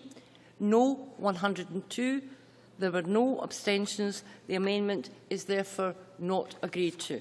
The next question is that amendment number 9748 in the name of Fiona Hislop on Scotland's voice in the EU be agreed to. Are we all agreed? Yes. Parliament's not agreed. We move to vote. Members should cast their votes now.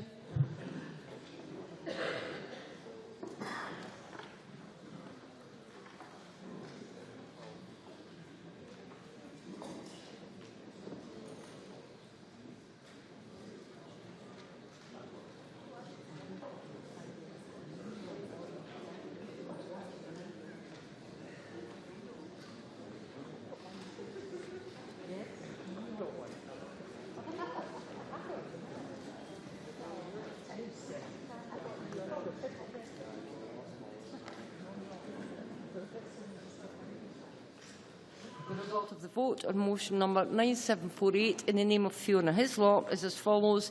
Yes, 65. No, 50. There were no abstentions. The motion is therefore agreed to. The next question is that motion number 9750 in the name of Joe Fitzpatrick on the Housing Scotland Bill Standing Orders Rule 9.6.3a be agreed to. Are we all agreed? The motion is therefore agreed to. The next question is that motion number 9761 in the name of Joe Fitzpatrick on substitution on committees be agreed to. Are we all agreed? The motion is therefore agreed to. That concludes decision time. We now move to members' business. Members who leave the chamber should do so quickly and quietly.